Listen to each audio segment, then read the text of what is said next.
श्री स्वामीनारायण भगवान जय। श्री अक्षर पुरुषोत्तम महाराजनी जय। श्री गुणातीतानंद स्वामी महाराजनी जय। श्री भगत जी महाराजनी जय। श्री शास्त्री जी महाराजनी जय। श्री योगी जी महाराजनी जय।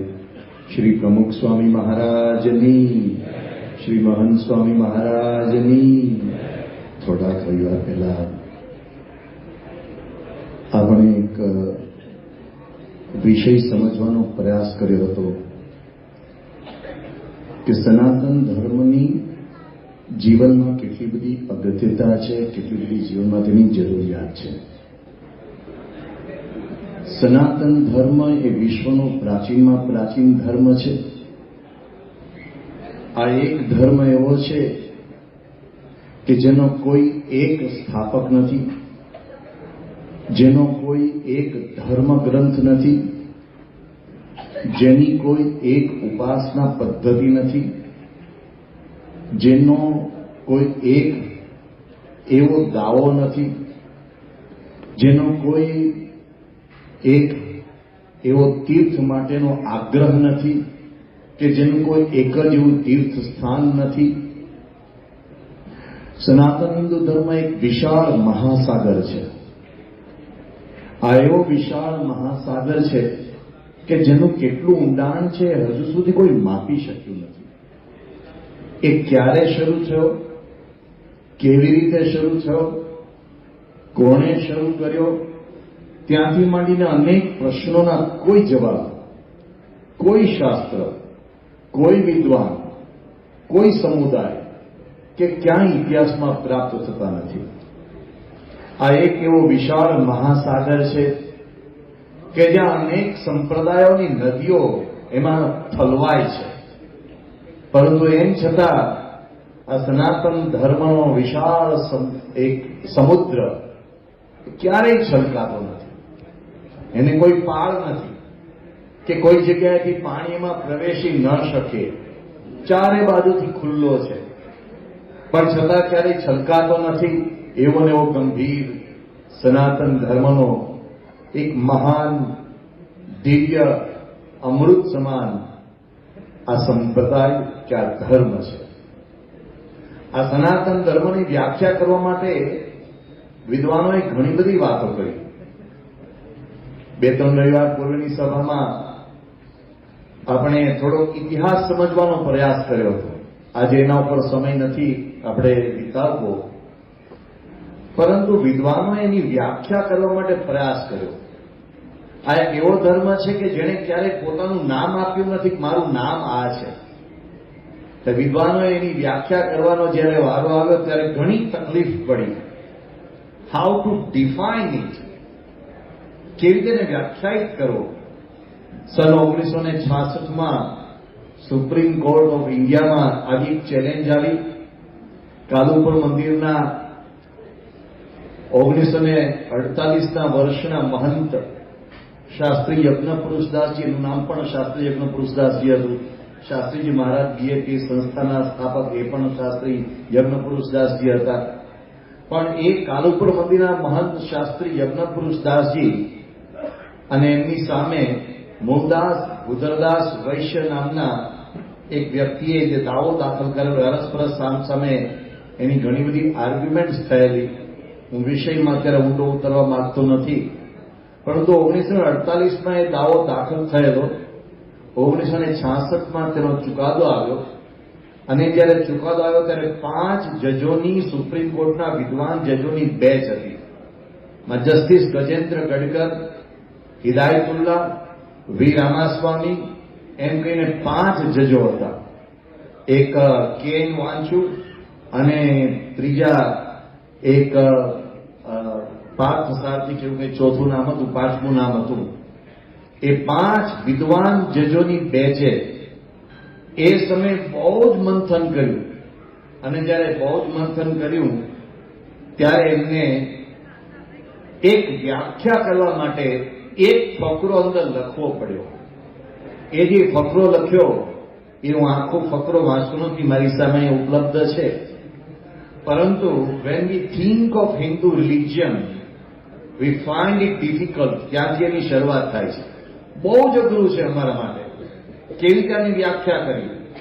આ સુપ્રીમ કોર્ટના 5 જજ, છેલ્લું નામ છે એ સત્યનારાયણ રાજુ, 5 જજ કેટલા બધા વર્ષો સુધી 18 વર્ષોની મહેનત, 18 વર્ષોની મહેનત પછી જે શરૂ કરે છે એના પહેલું વાક્ય લખે છે, when we think of Hindu religion, we find it difficult if not possible, impossible. કદાચ એ શક્ય કે અશક્ય જેવું ન હોય તો પણ બહુ જ અઘરું છે એમ કહીને એમણે હિન્દુ ધર્મ ઉપર એક કમરો લખીને છેલ્લું વાક્ય લખ્યું, it may broadly be described as a way of life. આને જીવનનો માર્ગ કહી શકાય અને એ જીવનના માર્ગે કોઈ પણ વ્યક્તિ અનુસરે. તમે આને એમ ન કહી શકો કે તું તને સનાતન હિન્દુ ધર્મનો અનુયાયી નથી.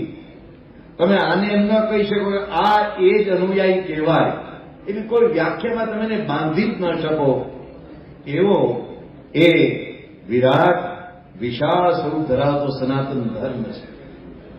અનેક આરાધ્ય સ્વરૂપો, અનેક એવા આરાધ્ય સ્વરૂપોની ઉપાસના પદ્ધતિઓ, એની વચ્ચે તમે કયા દેવને માનો છો તો તમે સનાતન ધર્મી કહેવાઓ એવો શાસ્ત્રો ક્યાંય કોઈ ઉલ્લેખ કરતું નથી. તમે કયા અવતારની આરાધના કરો છો એની કોઈ ઉલ્લેખ પદ્ધતિ કે વિશે કશું શાસ્ત્રો બોલતા નથી. પણ એક રિપીટ પ્રયોગ કરે છે, એષ ધર્મ સનાતન. આનું નામ સનાતન ધર્મ. કોનું નામ સનાતન ધર્મ?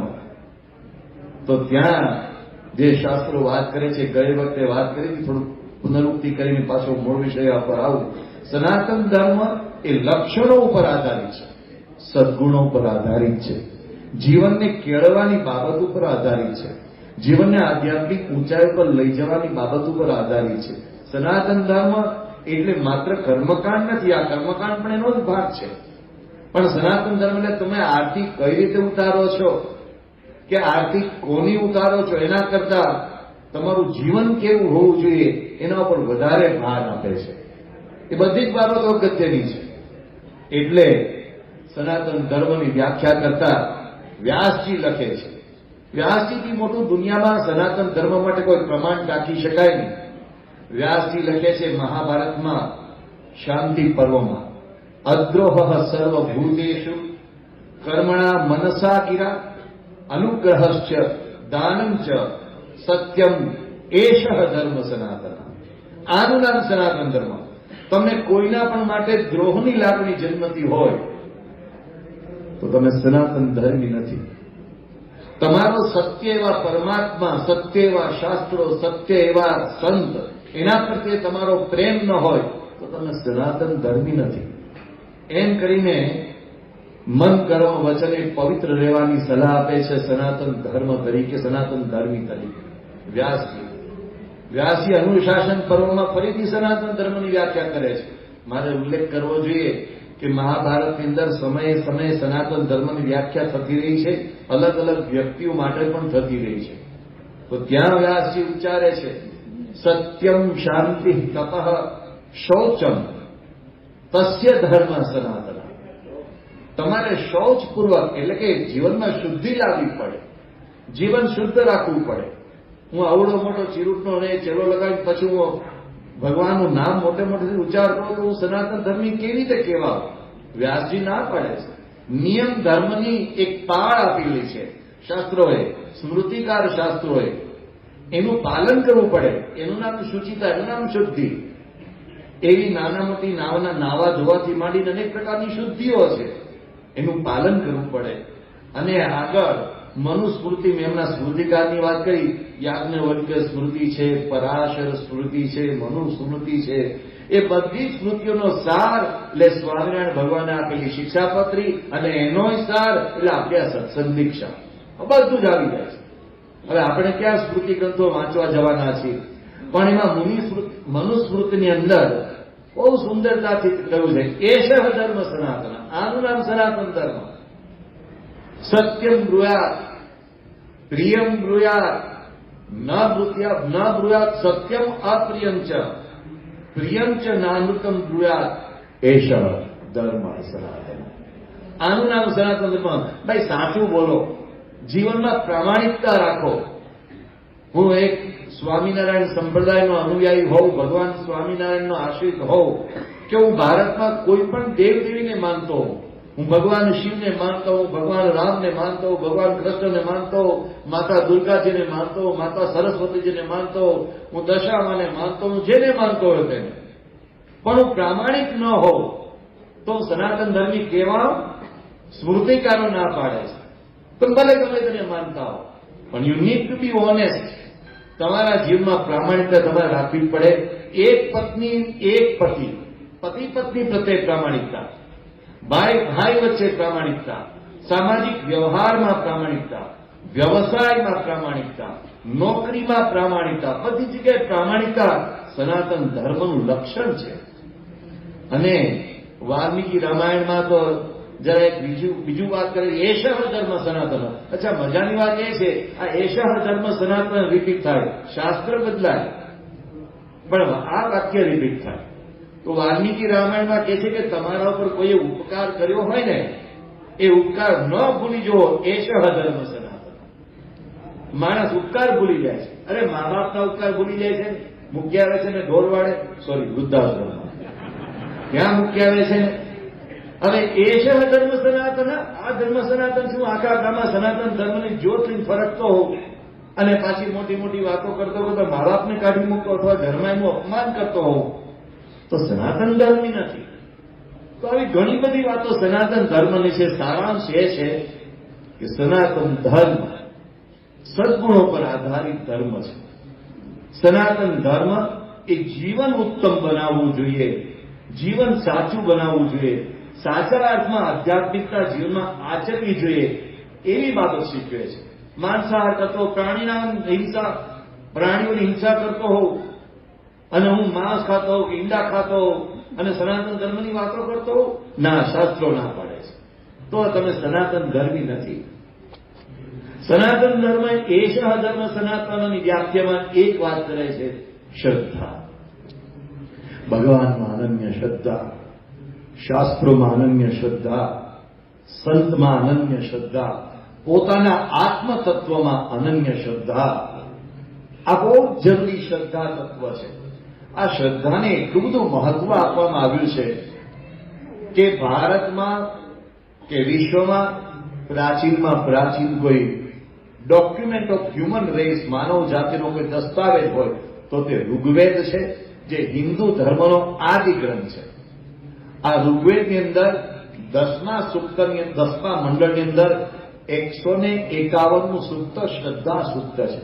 શ્રદ્ધયા હૂતમ શ્રદ્ધયા ધેયમ કરીને અદભુત વાત ઋગ્વેદમાં કરવામાં આવી છે.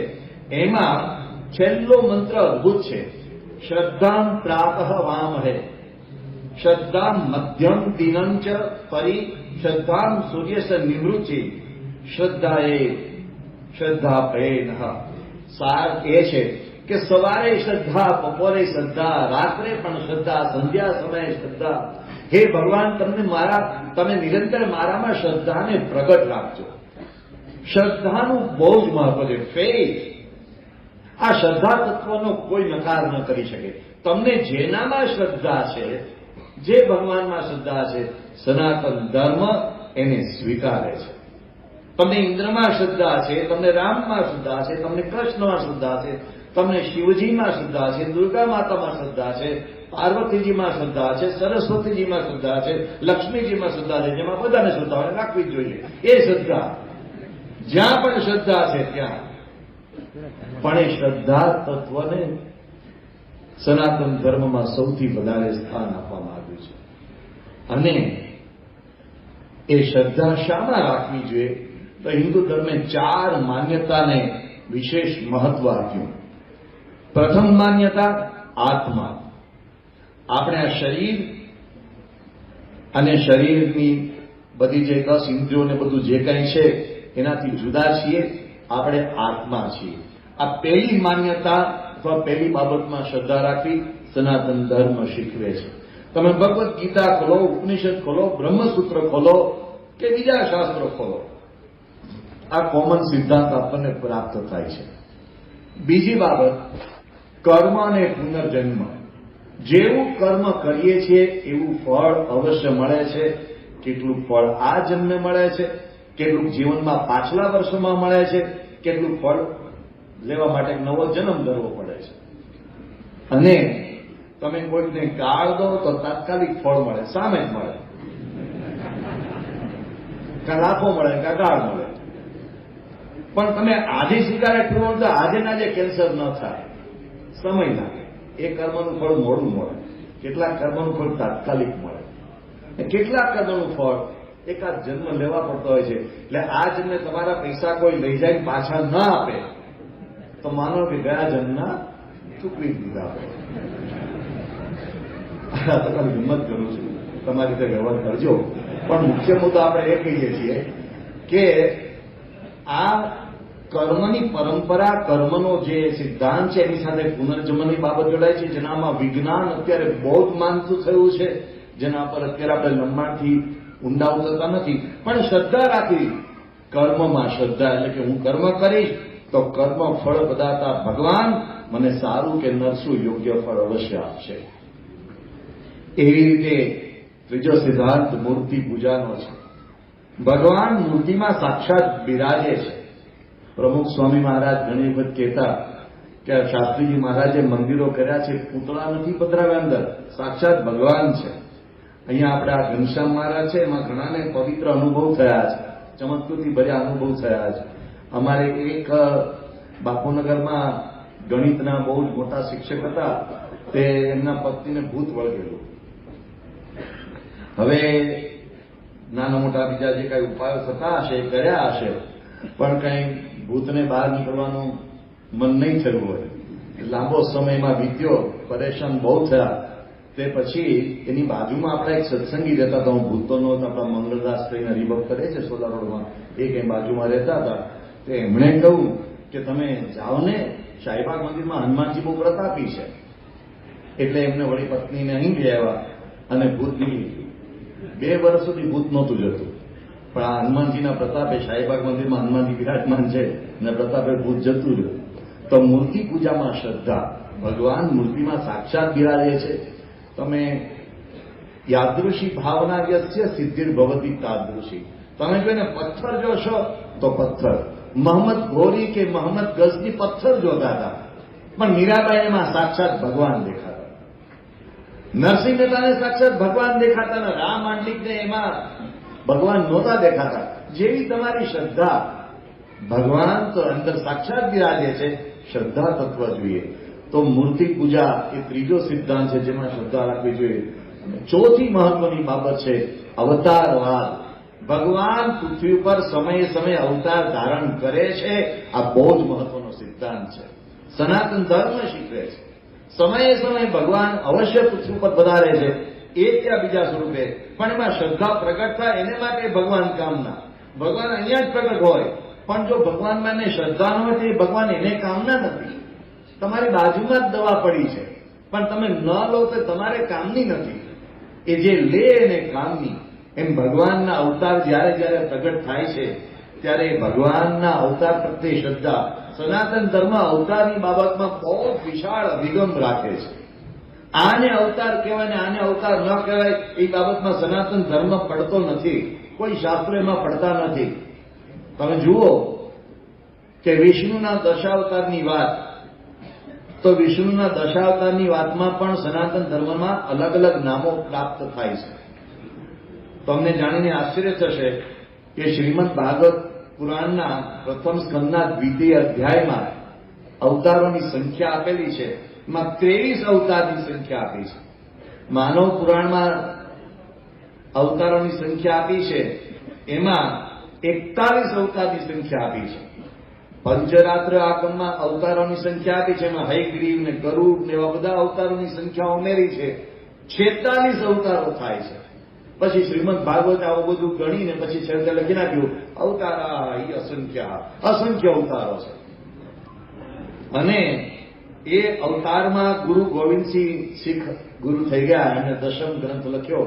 એમાં એમને લખી નાખ્યું 24 અવતારો. એમાં જેને જે અનુકૂળ આવે નામ તેમ આગળ પાછળ કર્યા, પણ બધા અવતારો છે.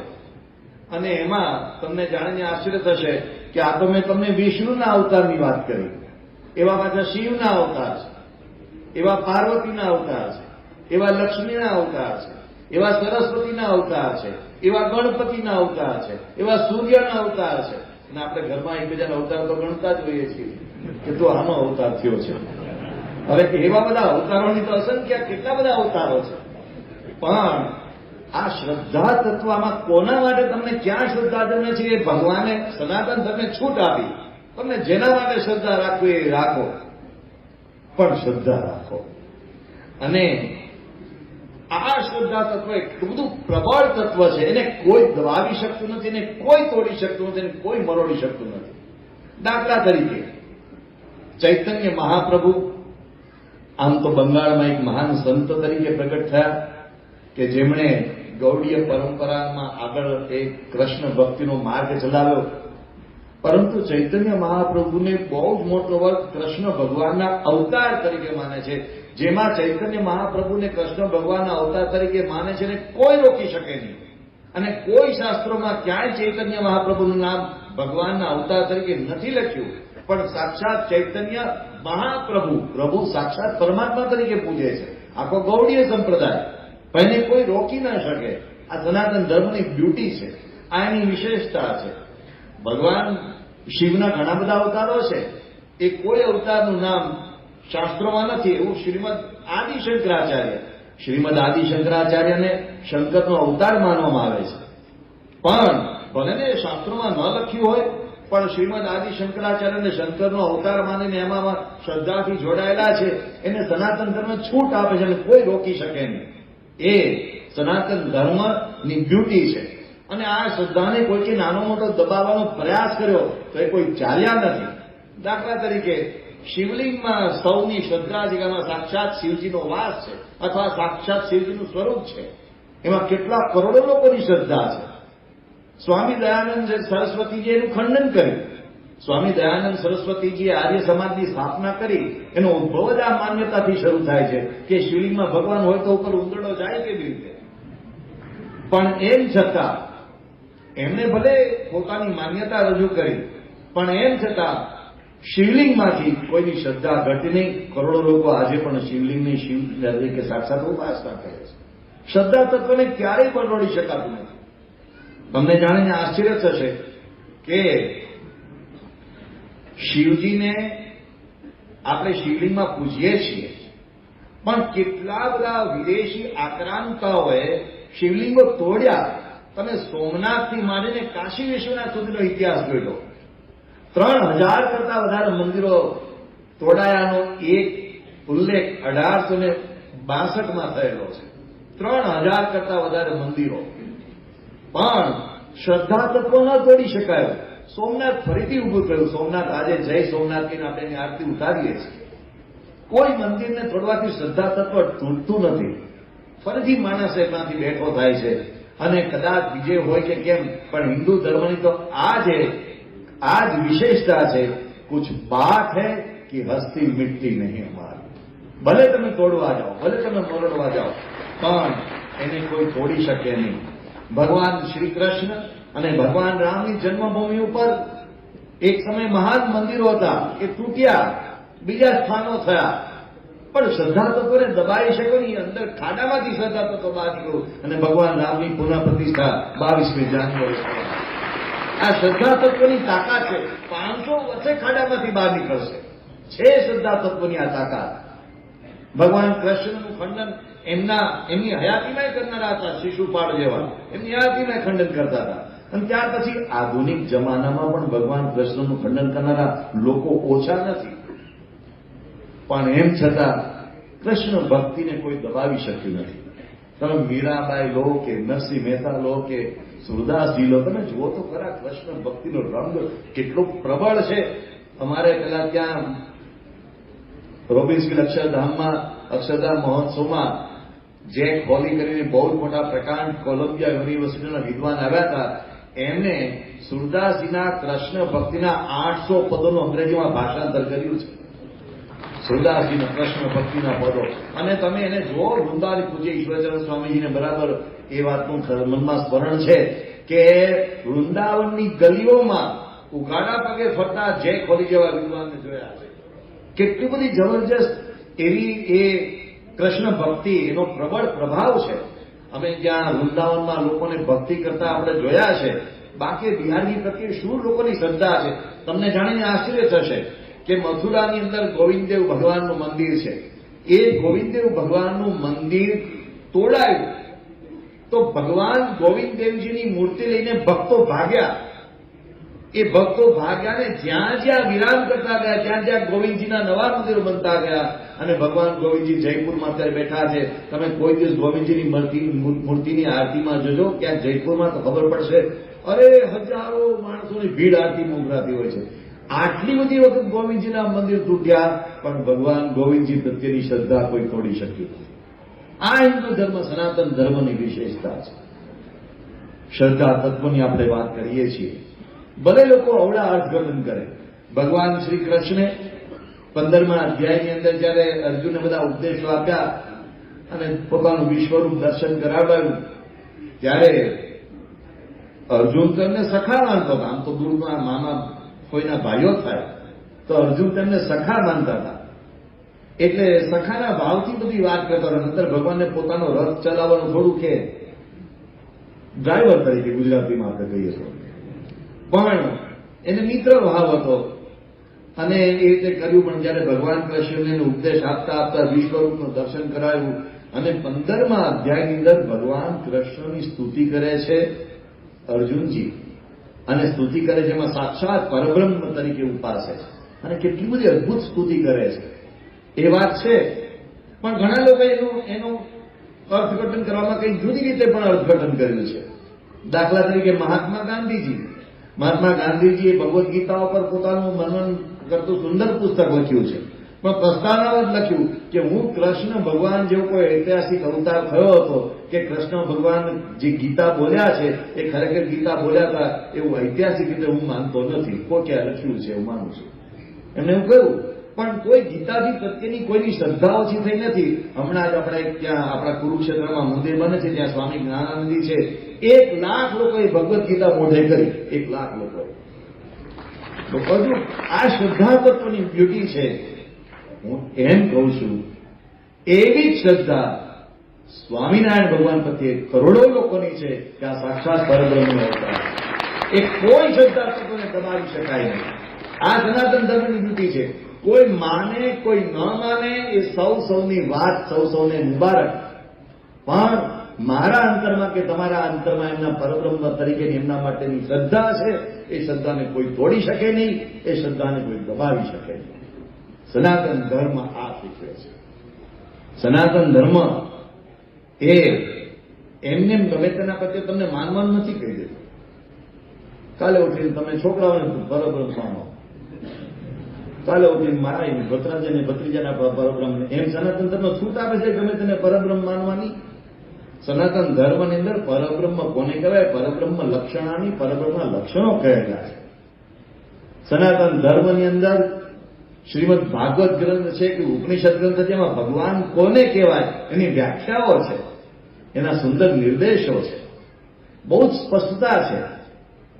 એ બધી સ્પષ્ટતાના આધારે કે એ લક્ષણોના આધારે આપણે સ્વામિનારાયણ ભગવાનને, જેને શાસ્ત્રોમાં પરબ્રહ્મ કયા છે, જેને શાસ્ત્રોમાં સર્વાવતારી ભગવાન કયા છે, એ ભગવાન સ્વામિનારાયણ ભગવાન છે, હતા ને રહેશે એ વાત સિદ્ધ કરવી તો આપણે એના પર ઘણી રવિવારની સભાઓ કરીશું. ઘણા બધા લક્ષણો એના ઉપર કહી શકાય એમ છે. એ ઇતિહાસ છે, એને કોઈ મરોડી શકાય તેમ નથી. પણ આજે જરા એનો સંક્ષેપ સાર કેવો છે.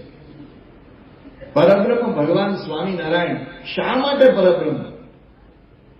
શા માટે એને પરબ્રહ્મ તરીકે આરાધના કરવામાં આવતી હતી? કોઈ 2 જણાની ઈચ્છા થઈ એટલે કવિતાઓ લખી નાખી, કોઈ 2 જણાને મન થયું એટલે પરબ્રહ્મનો ઝંડો લઈને નીકળી પડ્યા. ઘણા લોકો ભગવાન સ્વામિનારાયણને ભગવાન તરીકે સ્વીકારવા તૈયાર નથી. એ એમની સમજણ, એમને મુબારક, એમાં આપણે કોઈ ટીકા ટિપ્પણીમાં એને કોઈ અવકાશ નથી. પણ છતાં પણ એમને આદર આપતા બહુ જ વધીને ક્યારેક એને સમાજ સુધારક કહે છે. ક્યારેક એને સંત કહે છે, ક્યારેક એને કોઈક મહાપુરુષ કહે છે, કોઈ વાંધો નથી. પણ એક નાનો એવો સવાલ છે કે સ્વામિનારાયણ ભગવાનના સમયની અંદર કેટલા બધા સમાજ સુધારકો એમની આજુબાજુના સમયમાં હતા. દાખલા તરીકે રાજા રામમોહન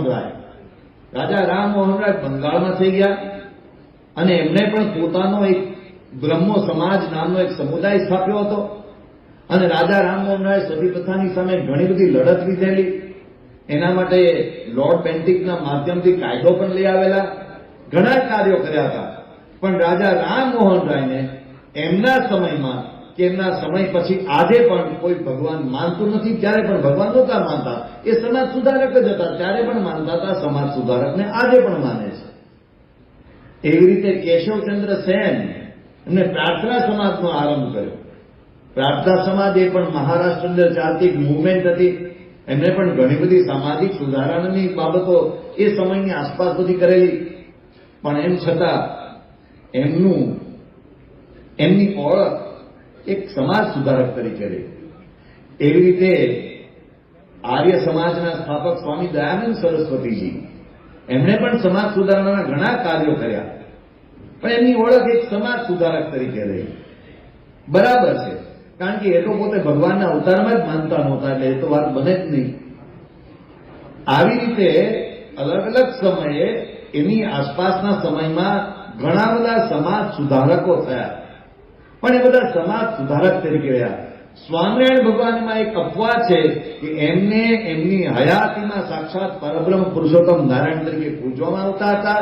અને ત્યાર પછી આજ 200 વર્ષ પછી પણ લાખો લોકો સ્વામિનારાયણ ભગવાનની ઉપાસના કરી રહ્યા છે. એવી શ્રદ્ધા હતી સ્વામિનારાયણ ભગવાનમાં. એવું તે શું હતું કે સમાજ સુધારક કે સંતને બદલે ભગવાન તરીકે પૂજાયા એમની હયાતીમાં? સ્વામિનારાયણ ભગવાનને દીક્ષા આપી હતી રામાનંદ સ્વામી. રામાનંદ સ્વામીને 2 નામ ધારણ કરાયા હતા, સહજાનંદ સ્વામી અને નારાયણ મુનિ. 2 નામ ધારણ કરાવ્યા હતા. અને એ જે દીક્ષા અપાઈ હતી એ વૈષ્ણવી પરંપરાની દીક્ષા હતી. પરંતુ આમ છતાં એમના પહેલા જ દિવસથી એમને કોઈએ સંત તરીકે પૂજ્યા નથી. હું તમને એક ઉદાહરણ તરીકે વાત કરું છું, કારણ કે તમે સ્વામિનારાયણ સંપ્રદાયના ઇતિહાસના કોઈ પણ ધર્મની સંપ્રદાયની કોઈ પણ શાખાના ચોપડા તપાસજો. 200 વર્ષ પહેલાના ઘણા ચોપડાઓ આર્કાઇવ્સમાં પડ્યા છે, તપાસી આવજો. રામાનંદ સ્વામીએ જે દિવસે એમને દીક્ષા આપી અને રામાનંદ સ્વામીએ જે દિવસે એમને ધર્મધુરા સોંપી, તે દિવસે રામાનંદ સ્વામી એમના માટે ઉચ્ચારેલા શબ્દો જોજો કે એમને પોતાના એક સાધુ તરીકે દીક્ષા આપી હતી, એમને પોતાના એક સાધુ તરીકે ઉત્તરાધિકારી બનાવ્યા હતા. અને એવો તો મુક્તાનંદ સ્વામી કે ભાયાત્માનંદ સ્વામી કે ભાઈ રામદાસ સ્વામી કે સુખાનંદ સ્વામી, આખી લાંબી લાઈન હતી. રામગોલા આનંદાનંદ સ્વામી, એ બધા રામાનંદ સ્વામી પાસે પહેલા આવેલા સિનિયર શિષ્યો હતા. ન કે મને મુખ્યમંત્રી પહેલા બનાવો, અમે જૂના માણસો છીએ. સ્વાભાવિક છે ને, માણસને પોતાને એવી અપેક્ષાઓ તો રહે. પણ રામાનંદ સ્વામીએ જ્યારે 18 વર્ષની ઉંમરે આવેલા નાના એવા નીલકંઠને સહજાનંદ સ્વામી તરીકે દીક્ષા આપી, એક જ વર્ષના સમયમાં એમને પોતાના અનુગામી તરીકે ધર્મ ધુરંધર તરીકે જ્યારે સ્થાપિત કર્યા, ત્યારે વિરોધ કરવાની વાત તો બાજુ રહી, બધા એની સ્તુતિને આરતી કરી. તો પહેલા દિવસે એમને કોઈ સંત તરીકે નહીં, સાક્ષાત ભગવાન તરીકે પૂછતા હતા. અને ખાસ આપણે ઉલ્લેખ કરવો જોઈએ. હું એક પછી એક મુદ્દા હવે ક્રમશઃ જાઉં. શા માટે સ્વામિનારાયણ ભગવાન એ સર્વોપરી ભગવાન હતા? એક વાતની મને ચોક્કસ ખાતરી છે. અહીંયા બેઠેલા કે અહીંયા ન બેઠેલા જેટલા પણ સ્વામિનારાયણ ભગવાનના આશ્રિત સત્સંગીઓ છે, એમાંથી કોઈને હવે પછી હું જે વાત કરીશ એ સમજવાની જરૂર નથી. કારણ કે બધા સ્વામિનારાયણ ભગવાનને સર્વોપરી ભગવાન માનીને પૂજે છે, એમાં કોઈની જરૂર નથી. પણ આ વાત એટલા માટે અગત્યની છે કે ઘણી વખત ક્યારેક કોઈ આપણી સામે એવા જાત જાતના સવાલો લઈને આવે, ત્યારે આપણે શું સામે એની સામે જવાબ આપો, એની આપણને થોડી ક્લેરિટી રહે, એના માટેની આ વાત છે. આપણને બધાને શ્રદ્ધા છે, વિશ્વાસ છે. તો સ્વામિનારાયણ ભગવાન જ્યારે પરબ્રહ્મ પુરુષોત્તમ નારાયણ તરીકે પૂજાયા, ત્યારે એમનામાં કંઈક તો બધાએ જોયું હશે કે જેથી બધા એમને ભગવાન તરીકે આરાધતા હતા, એમને ભગવાન તરીકે પૂછતા હતા. ગમે ત્યારે ગમે તેને ગમે તે માણસ ભગવાન માનવા માંડી પડે. ટ્રાય કરો કોઈક દિવસ આજુબાજુમાં પાડોશી ઉપર. અરે તમને જેને નોકરી આપી હોય, તમને રોટલા આપતો એને માનો ને, એ નથી શક્ય. પણ સ્વામિનારાયણ ભગવાનને કેમ ભગવાન તરીકે લોકોએ સ્વીકાર્યા,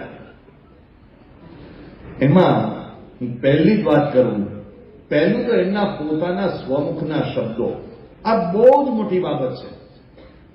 જ્યારે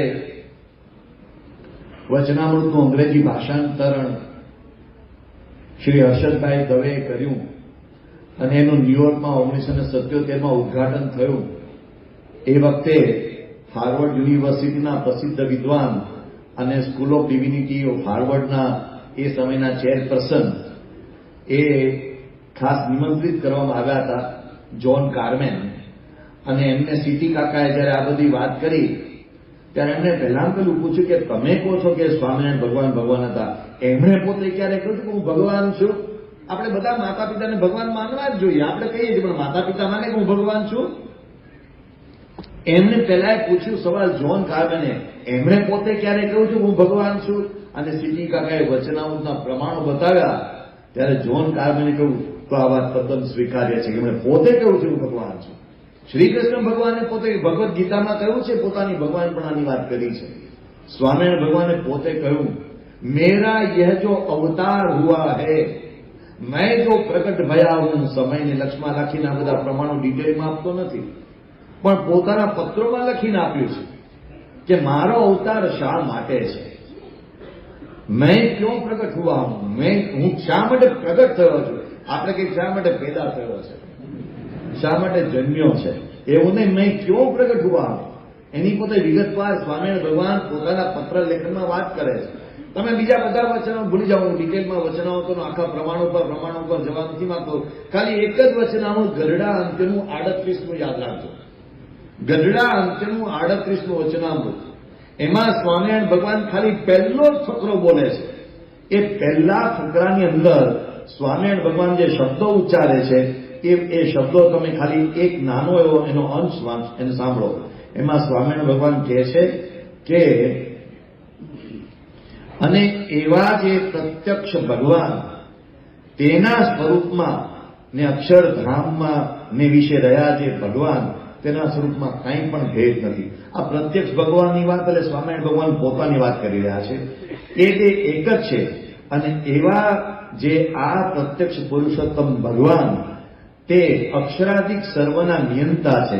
સાંભળજો, ઈશ્વરના પણ ઈશ્વર છે, સર્વ કારણના પણ કારણ છે, સર્વોપરી વર્તે છે, સર્વ અવતારના અવતારી છે, ને તમારે સર્વેને એકાંતિક ભાવે કરીને ઉપાસના કરવા યોગ્ય છે.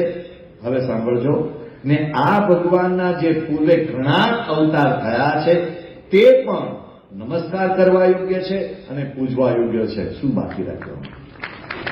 આ એમના સ્વમુખના શબ્દો. હવે આ સ્વમુખના શબ્દો નોંધનાર પરમહંસો એ આ નોંધે કોઈ? તમે ગમે તેને બોલો, ગમે તે નોંધી લે, ગમે તે છાપે? પણ સ્વામિનારાયણ ભગવાને પોતે જ્યાં જ્યાં કહ્યું છે સ્વમુખના વચનો, એનો જો આપણે અભ્યાસ કરીએ તો આપણે ખરેખર ચકિત થઈ જઈએ. એમણે પોતે કહ્યું છે કે હું ભગવાનનો સાક્ષાત પરબ્રહ્મ પુરુષોત્તમ નારાયણ છું, હું અવતાર છું. એ પોતે કહ્યું છે, પણ કહ્યું એટલે લોકો માની લેવું નથી. ટ્રાય કરજો, પતિ તે પરમેશ્વર એવું બોલાય છે. ટ્રાય કરજો, માને કોઈ? લક્ષણ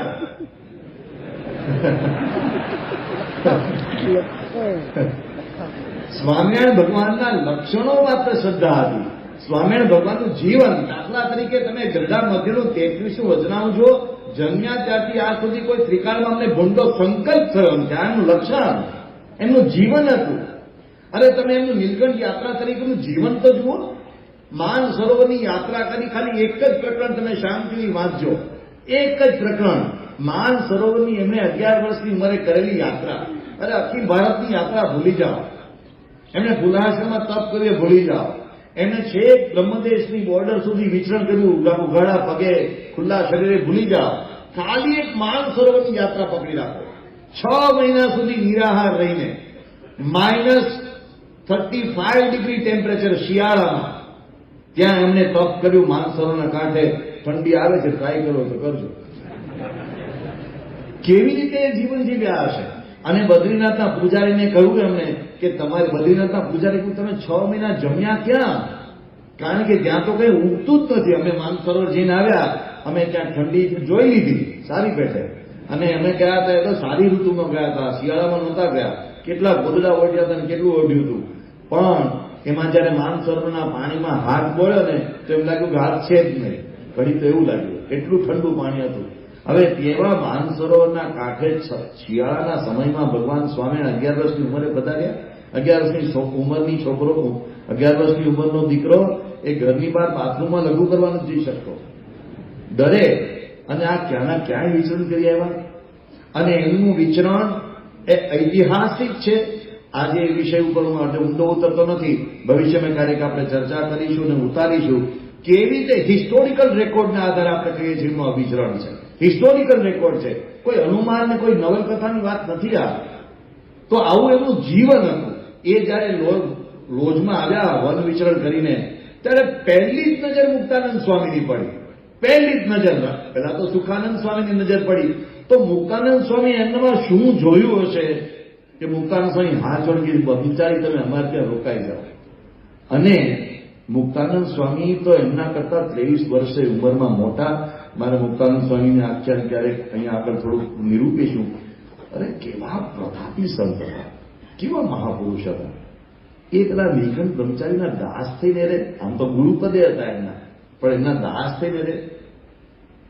એ મુક્તાનંદ સ્વામી જેવા સંતો પહેલા જ દર્શનથી આકર્ષાયા. એ કઈ સામાન્ય બાબત છે? પહેલા જ દર્શનથી આવતા વેદ નીલકંઠ બ્રહ્મચારી બીજા જ દિવસે કહ્યું કે સ્ત્રી પુરુષના સભા નોખી કરો. અને મુક્તાનંદ સ્વામી માને, ભાઈ હેઠથી થા ભાઈ તું ક્યાંથી આવ્યો છે? આ મારા આશ્રમના નિયમો છે. અમારે આ સભા કાર્યક્રમના જે સંચાલકો હોય ને એ ન માને તમારું. તમે કહો સ્વામી આમ કરો જેમ એ ન માને. મુક્તાનંદ સ્વામી માને, માન્યા. કેવો પ્રભાવ હશે નીલકંઠ બ્રહ્મચારીનો, તો એની વાત કરું છું.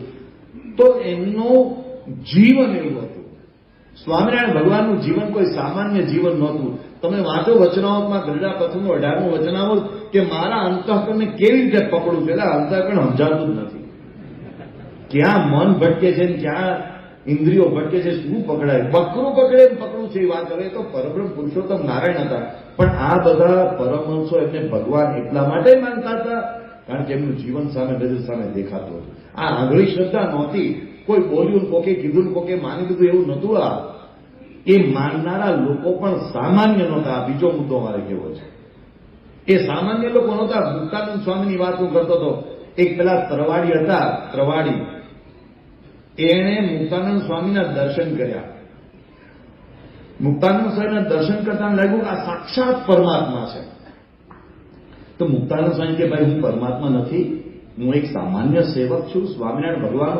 તમે મારા માટે ભગવાન, બીજો કોઈ ભગવાન તો તમારે ને ભગવાનને લેવા દે, હું તો તમને ભગવાન માનું. મુક્તાનંદ સ્વામી દાસના દાસ થઈને વર્તનારા સંત વારે વારે સમજાવે તો પેલો માને નહીં. તે મુક્તાનંદ સ્વામી ફરતા ફરતા વિચરણ કરતા કરતા ગઢડા પહોંચ્યા. પેલો પણ ગઢડા પહોંચ્યો અને સવારના પરમાં મુક્તાનંદ સ્વામી ઉઠીને શું કરે છે એ જોવા માટે મુક્તાનંદ સ્વામીની પાછળ પાછળ ગયો. સવારનો બ્રાહ્મ મુહૂર્તનો સમય અને બ્રાહ્મ મુહૂર્તે શયનમ વિહાર નિજ સ્વરૂપમ હૃદય ચિંતયિત્વા. ભગવાન સ્વામિનારાયણ બ્રાહ્મ મુહૂર્તે એ ઉઠે તો બ્રાહ્મ મુહૂર્તે મહારાજ ઉઠી અને સ્નાન કરતા હતા. અને અક્ષરરોડીમાં સ્વામિનારાયણ ભગવાન જ્યાં સ્નાન કરતા હતા એ જે જળથી સ્નાન કરતા હતા એ જળ બાજુની એક નાની એવી ખાળમાંથી વહેતું હતું. એ ખાળના કાંઠે ઉભા મુક્તાનંદ સ્વામી એ જળનું આચમન કરી ગયા હતા. આ જોઈને પેલો તરવાડી હિંમત આવી ગઈ. આવા મુક્તાનંદ સ્વામી આમનું જળ પીવે છે, સ્નાન કરેલું જળ પીવે છે. જો આ આવા છે તો સ્વામિનારાયણ ભગવાન તો ક્યાં હશે? એને સ્વામિનારાયણ ભગવાનનો નિશ્ચય થઈ ગયો. મુક્તાનંદ સ્વામીના દર્શનથી ભલભલાના ક્રોધ શાંત થઈ ગયા હતા. આના ઉદાહરણ કવિશ્વર દલપતરામે નોંધ્યા છે. અરે તમે આમની વાત કરો, ગોપાળાનંદ સ્વામીની. આ હનુમાનજી સારંગપુરમાં પધરાવ્યા. હનુમાનજીની જયારે ગોપાળાનંદ સ્વામીએ પ્રતિષ્ઠા કરીને ત્યારે હનુમાનજી થર થર થર થર ધ્રુજવા માંડ્યા. હનુમાનજીનો પથ્થર કાપવા માંડ્યો. ત્યારે વાઘા ખાચરે કહ્યું કે સ્વામી થોડું ઐશ્વર્ય નાનું ઢાંકો ન થતો એ બધા ડર લાગશે ત્યારે ગોપાલ સ્વામી મૂર્તિને સ્થિર કરી અને એ હનુમાનજી એવા પ્રગટ થયા આજે 200 વર્ષ પછી પણ ત્યાં હનુમાનજી પ્રત્યે લોકોની શ્રદ્ધા એવી ને એવી રહે છે અને ચમત્કારો ચાલે છે. એ ગોપાળાનંદ સ્વામી સ્વામિનારાયણ ભગવાનના દાસ થઈને વર્તતા હતા. તમે એક એક પરમહંસની ગાથા સાંભળો. નિષ્કુળાનંદ સ્વામી, ગાંધીજી એ માને કોઈ દિવસ, પણ નિષ્કુળાનંદ સ્વામીના પદો જનની જીવોરે ગોપી ચંદ્રની ત્યાગને ટકે વૈરાગ્યના જ્યારે આશ્રમ ભજનાવલીનું ગ્રથન થતું હતું ત્યારે ગાંધીજીએ કહ્યું બીજું બધું લો કે ન લો પણ મારે નિષ્કુળાનંદના આ પદો તો લેવા છે અને નિષ્કુળાનંદ સ્વામીના પદો આશ્રમ ભજનાવલીમાં ગાંધીજીઓ મેળવ્યા.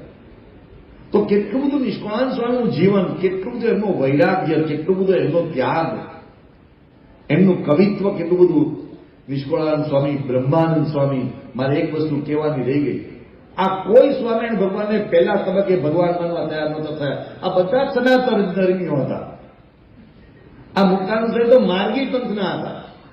એના દાદા મૂળદાસજી પ્રખર ચમત્કારિક માર્ગી હતા. એક પ્રસંગ કહીને જરા પાછું મુદ્દા ઉપર આવું. સ્વામિનારાયણ ભગવાનના પૂર્વેની વાત છે. મુક્તાનંદ સ્વામીના દાદા મૂળદાસજી એ અમરેલીના, અને અમરેલીમાં આજે પણ મૂળદાસની જગ્યા છે. તો મૂળદાસજી એનું મૃત્યુ થયું અને મૂળદાસજીની શવયાત્રા નીકળી, અંતિમ યાત્રા નીકળી. હવે એ વખતે એક કન્યાને વિદાય અપાતી હતી. એ કન્યા લગ્ન કરી અને સાસરે જતી હતી અને એ ઘરની બહાર નીકળી. એના સાસુ ને એના વર ને એના બધા સગાવાલાઓ બધા ઘરની બહાર નીકળ્યા અને એ જ વખતે મૂળદાસજીની અંતિમ યાત્રા સામેથી નીકળી. તો મૂળદાસજીની અંતિમ યાત્રા સામે આવી એટલે કોઈ બોલ્યું કે અપશુકન થયા, મળદું સામે મળ્યું. હવે આપણે અત્યારે જાન વળાવવાનું માંડી વાળીએ, પાછા જઈએ, એ બધા પાછા વળવા લાગ્યા. ત્યારે મૂળદાસજીને જે ઉપાડી જતા હતા ને એમાં મુદ્દા ઝાલ્યા, બધા ચોક્યા કે શું કે ભાઈ ઉભારો ઉભારો, નીચે ઉતારો, તમારી પાલખી નીચે ઉતારો. એ મૂળદાસજીને પાલખીમાં નીચે મૂક્યા. મૂળદાસજી બેઠા થયા અને બેઠા થઈને ભાંજાતાને છોડાવડાયું અને ચાલતા ચાલતા સીધા કન્યા પાસે ગયા. તો બીજા તો ભાગાભાઈ કહ્યું ભૂત ભૂત ભૂત કરું વાળો, હું ભૂત નથી, ઓરિજિનલ મૂળદાસ જ છું. પણ મારે તમને વાત કરી છે શું કે બેન, તું પણ તારા પતિને મળવા સાસરે જાય છે અને હું પણ મારા પતિ પરમેશ્વરને મળવા મારા સાસરે જાય છે. પણ મારો પતિ છે ને એ તો ત્યાં રાહ જોઈને બેસે ને બહુ વાંધો નહીં આવે. તારો પતિ છે ને ક્યારે ઉપડી જાય નક્કી નથી, માટે તું પહેલા જાય. હું અત્યારે પાછું જ આવું છું, 2-3 દિવસ પછી હું મરીશ, તું જા શાંતિથી, તને અપશુકન ન થવા જોઈએ. આ મૂળદાસ એના પૌત્ર મુક્તાનંદ સ્વામી માર્ગી પંથના હતા. એ કોઈ સામાન્ય નહોતા મુક્તાનંદ સ્વામી. તમને એમના કીર્તનો તો વાંચો. ધીર ધુરંધરા સુર સાતા કરા, મરણનો ભય તે મનમાં ના આણે, કઈક પંક્તિઓ તો જુઓ, શું તાકાત છે એમાં. એ મુક્તાનંદ સ્વામી, એના ઉપર પીએચડીઓ થઈ છે. ચાલો બીજી બધી પીએચડી તો ભૂલી જાઓ, કોઈક સંપ્રદાયના હરિભક્તે કરી હોય કે નહીં કરી હોય, પણ ફ્રાન્સવા મેલિસા તો ફ્રેન્ચ વિદુષી બાઈ હતા. ફ્રાન્સવા મેલિસાએ ફ્રાન્સમાં એના ઉપર સતી ગીતા ઉપર મુક્તાનંદ ઉપર પીએચડી કરી છે. એ કોઈ સામાન્ય હશે? એ સ્વામિનારાયણ ભગવાનને ભગવાન અમથા માનતા હશે? આપણા ઉપર કોઈ પીએચડી કરે ત્યારે આપણે ભણશું. આ મુક્તાનંદ સ્વામી પર પીએચડી થયેલી છે. આ પ્રેમાનંદ સ્વામી પર પીએચડી થયેલી છે. Rajam Natarajan south Indian band, અને એ ત્યાં મુંબઈમાં રહેતા હતા ને એમને પ્રેમાનંદ સ્વામી પર પીએચડી કરી છે. પ્રેમાનંદ સ્વામી પર હરિપ્રસાદ ત્રિપરીખ એમને પીએચડી કરી છે. એ સત્સંગી નહોતા. નિષ્કુળાનંદ સ્વામી પર ચંદ્રકાંત ત્રિવેદી જયપુરના એને પીએચડી કરી છે. મદ્રાસના ગવર્નરની દીકરી એમને પીએચડી કરેલી છે. આ કોઈ સ્વામિનારાયણ સંપ્રદાયના સત્સંગી નહોતા. તો હું વાત તો એ કરતો કે મુક્તાનંદ સ્વામી માર્ગી પંથના હતા અને મુક્તાનંદ સ્વામી એમને સ્વામિનારાયણ ભગવાનનો પહેલા તબક્કે ભગવાન તરીકે સ્વીકાર નહોતો કર્યો. મુક્તાનંદ સ્વામી સ્વામિનારાયણ ભગવાનને સમાધિ પ્રકરણ શરૂ થયું ત્યારે વઢવા આવ્યા હતા. મહારાજ દીરો આ પાખંડ મેલીએ પંક્તિઓ લખાઈ છે. પણ તમે જુઓ, એ જ મુક્તાનંદ સ્વામી એમણે 21 વર્ષની ઉંમરના સહજાનંદ સ્વામી મહારાજ સ્વામિનારાયણ ભગવાન એમની આરતી ઉતારી. જય સદગુરુ સ્વામી સહજાનંદ દયાળુ બળવંત બહુનામી. એમાં એમણે પંક્તિ લખી, બહુ જ અગત્યની છે. પુરુષોત્તમ પ્રગટનું જે દર્શન કરશે, કાળ કર્મથી છૂટી કુટુંબ સહિત કરશે. 21 વર્ષની ઉંમરના છોકરાને ભગવાન કોણ કે ભાઈ? અમથા ભગવાન કહેતા હતા. આ મુક્તાનંદ સ્વામી એમાં લખ્યું કાળ કર્મથી છૂટી. તમને આ ઉપર કાળનો ભય નહીં રહે. તમે સ્વામિનારાયણ ભગવાન પરબ્રહ્મ જાણજો, કાળ તમારો વાળ વાંકો નહીં કરી શકે. એ મુક્તાનંદ સ્વામીનો અનુભવ છે. આ નિષ્કુળાનંદ સ્વામી, લાલજી સુથાર, જયારે રામાનંદ સ્વામી કહ્યું કે બધા જજો નીલકંઠ બ્રહ્મચારી દર્શન કરવા માટે, ત્યારે ન ગયા. હું ના માનું ભાઈ કોઈને, I stone follower of Ramanand Swami, I can't believe it. ન ગયા, પોતાના ગુરુનું વચન માનીને પણ ન ગયા, અને રામાનંદ સ્વામી પાસે ગયા. અને રામાનંદ સ્વામી એમને કહ્યું કે આ છે અવતારના અવતારી, ઘણું શું કહીએ વિસ્તારી. એ ગ્રંથમાં લખાયેલો છે, અને ગ્રંથ મારો ને તમારો લખેલો નથી, દલપતરામનો લખેલો છે. દલપતરામ એ પણ શિવપંથી હતા, અને દલપતરામના બાપુજીને એટલો બધો આઘાત લાગ્યો, એમનો દીકરો શિવપંથીમાંથી સ્વામિનારાયણપંથી થયો તો જીવનભર ઘર છોડીને જતા રહેલા. દલપતરામના પિતાજી હતા ડાયાભાઈ, એ પણ વેદિયા બ્રાહ્મણ હતા. એનું આખું આખ્યાન દલપતરામે પોતે જ લખ્યું છે, અને એમના દીકરા નાનાલાલે લખેલું છે કે સ્વામિનારાયણનું સત્સંગી થઈ ગયો. આજે આઘાત લાગે તો ત્યારે તો કેટલું લાગતો હશે. આજે કોઈ તમે સ્વામિનારાયણ સત્સંગી થાવ તો ઘણાને આશ્ચર્ય થાય. અરે કે ઘણા કે મને કોઈ દીકરી આપતું નથી, મારે હું સત્સંગી થયો છું તો કોઈ આપતું નથી. મેં કીધું ભાઈ એ સત્સંગી થયો એને કારણે નથી, તારા નસીબમાં નથી. 2 દિવસ સત્સંગી મટીને પછી ટ્રાય કર. પણ ઇન્શ્યોર કેટલા બધા કષ્ટો પડ્યા હતા દલપતરામને. એમણે આ બધો પ્રસંગ તાક્યો છે નિષ્કુળાનંદ સ્વામીનો. આ કોઈ સામાન્ય બાબત છે? તમે બ્રહ્માનંદ સ્વામીનું આખ્યાન જો. બ્રહ્માનંદ સ્વામી પહેલા દિવસથી સ્વામિનારાયણ ભગવાનના પરિવારના સત્સંગીમાં જન્મ્યા હતા, એને જન્મ લીધો હતો. અરે બ્રહ્માનંદ સ્વામી એ તો મહારાજા ભાવનગર વજાસન બાપુ એની પાસેથી સ્વામિનારાયણ ભગવાનને હરાવવા આવ્યા હતા, અને એ તો મહાકવિ હતા. તમે બ્રહ્માનંદ સ્વામી પર 2 ગ્રંથો લખાયા છે, એક બ્રહ્મ સંહિતા અને એક બ્રહ્માંડ કાવ્ય. ક્યાંક વાંચજો, અરે ભૂખા નીકળી જાય એવું છે.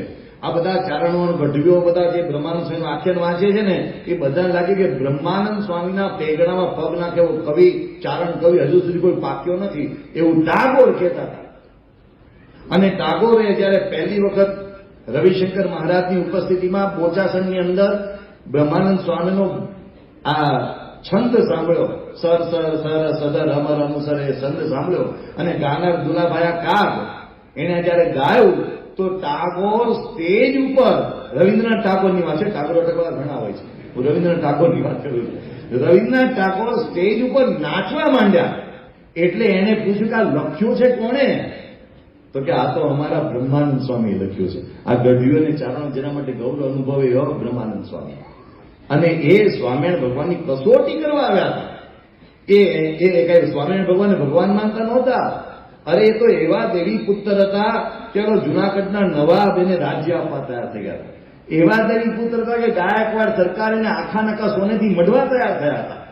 એ કોઈ સામાન્ય વ્યક્તિ જ નહોતા. એના પદો જોઈને સમજાઈ જશે. એ બ્રહ્માનંદ સ્વામી સ્વામિનારાયણ ભગવાન પાસે કેવા આશ્રિત થયા. મેં ગાડી મહારાજ કો હાજર હુકમ મજૂર. અરે ગાયકવાડને કહે છે કે મારે તમારા કોલસા નથી ચાવવા, જે મોઢે મેં પાન ચાળ્યા છે, મેં જે મોઢે સ્વામિનારાયણ ભગવાનના ગુણાનુવાદ ગયા એ મોઢે હું ગાયકવાડના ગુણાનુવાદ ન ગાઉં. ગાયકવાડ મહારાજા ના પાડી, નોકરી કરું તો સ્વામિનારાયણ. કેટલું બ્રહ્માનંદ સ્વામીને દ્રઢ નિશ્ચય થયો છે. એમની કસોટીઓ કેટલી થઈ છે. તમે બ્રહ્માનંદ, પ્રેમાનંદ, નિષ્કુળાનંદ, મુક્તાનંદ, આ તો બધાની મેં વાત કરી. પણ તમે અદ્વૈતાનંદની વાત લો, મુનિબાવા એની વાત લો. અદ્વૈતાનંદ તો મગ્નરામ હતા ને બંગાળના હતા. આ તો બધા ગુજરાતના નીકળ્યા. રાજસ્થાનના બ્રહ્માનંદ સ્વામી હતા. તમે સ્વામિનારાયણ ભગવાનના પરમહંસની યાદી જોશો ને તો તમને આશ્ચર્ય થશે. કોઈ લખનૌના, કોઈ અયોધ્યાના, કોઈ પંજાબના, કોઈ ઉત્તર પ્રદેશના, બીજા કોઈ પ્રાંતના, અલગ અલગ પ્રાંતના, કોઈ દક્ષિણના. આ મગ્નીરામ એ બંગાળના હતા. અને પેલા મુનિબાવા એ સુરતના પ્રકાંડ વેદાંતિ વિદ્વાન હતા અને ન્યાયશાસ્ત્રના વિદ્વાન હતા. સામાન્ય નહીં, ન્યાયના વિદ્વાન હતા. આવા ધુરંધરો અમથા અમથાને ભગવાન માનતા હશે. બાપુ ગોખલે 3 રાજ્યોનું દિવાન પદ કરતા હતા. એ સ્વામિનારાયણ ભગવાનને અમથા ભગવાન માનતા હતા. ગાયકવાડ સરકાર, અહીંયા આજે જરા મારે ગાવામાં રહી ગયું, પણ એક પત્ર અહીંયા બતાવી શક્યો હોત. સયાજીરાવ ગાયકવાડે સ્વામિનારાયણ ભગવાનને સંબોધીને વડતાલ ઉપર લખેલો એક પત્ર છે. એક પત્ર નહીં, 6 પત્રો છે. એ આજે પણ ઓરિએન્ટલ રિસર્ચ સ્ટડીઝમાં પત્ર ક્રમાંક સાથે આર્કાઇવ્સમાં સચવાયેલા છે. ગાયકવાડના પોતાના આર્કાઇવ્સમાં સચવાયેલા છે. અને એ પત્રની અંદર તમે વાંચો કે શું ગાયકવાડ સરકારે સ્વામિનારાયણ ભગવાનને પરબ્રહ્મ પુરુષોત્તમ નારાયણ તરીકે એની સ્તુતિ કરી છે. અને એમાં એમ લખ્યું છે કે સ્વામિનારાયણ ભગવાન, હું તો તમારો ગુલામ છું, તમારો દાસ છું, ને મારું આખું બરોડા રાજ્ય તમારું છે. આ ગાયકવાડ સરકારે લખેલા શબ્દો છે, ઓરિજિનલ પત્રો છે. આ બધા અમથામથા ભગવાન માનતા હશે. મેં તો હમણાં થોડાક પરમહંસની વાત કરી કે ગાયકવાડ સરકારની વાત કરી. આમ લિસ્ટ કરવા જાઓ તો હિંગરાજ શાહ, વૈષ્ણવ, ચુસ્ત વૈષ્ણવ, એ માને કોઈ દિવસ કૃષ્ણ ભગવાન સિવાય કોઈનામાં આસ્થા રાખે? એ હિંગરાજ શાહે કેટલો વિરોધ સહન કરીને પણ સ્વામિનારાયણ ભગવાનને પરબ્રહ્મ પુરુષોત્તમ નારાયણ તરીકે શા માટે આરાધ્યા? તમે વિચાર કરો, આ બધા એક એક પ્રાંતના કેટલાક લોકો જે સ્વામિનારાયણ ભગવાનને માનતા હતા, અર્દેશર કોટવાલ પારસી હતા. એ કોઈ સામાન્ય નહોતા. અર્દેશર કોટવાલ, એના ઉપર તો કેટલું બધું પારસી પરંપરામાં લખાયેલું છે. એ સ્વામિનારાયણ ભગવાનને પરબ્રહ્મ પુરુષોત્તમ નારાયણ તરીકે માનતા હતા. તો આવા બધા ધુરંધર લોકો હતા જે એમને પરબ્રહ્મ પુરુષોત્તમ નારાયણ તરીકે માનતા હતા. આ બધાએ કઈ ઉપલો માળ ખાલી હતો ને દેવાવાળું થઈ ગયું એટલે માનતા હતા, એવું નહોતું હોય. તમે એક એક વ્યક્તિત્વ જુઓ. આ તો આપણે વાત કરીએ છીએ 2-4 નમૂનાની વાતો. આવા 500 પરમહંસો સ્વામિનારાયણ ભગવાને એમની 25 વર્ષની ઉંમરે એક રાતમાં બનાવ્યા. હરિચરિત્રનું સાગર ઉલ્લેખ કરે છે એવા 3000 સાધુઓ હતા. 3000 સંતો સ્વામિનારાયણ ભગવાનના શિષ્ય મંડળમાં હતા. અમે અત્યારે 1200 છીએ અહીંયા. એ વખતે સ્વામિનારાયણ ભગવાનના સમયમાં 3000 સંતો હતા એવો હરિચરિત્રનો સાગર ઉલ્લેખ કરે છે.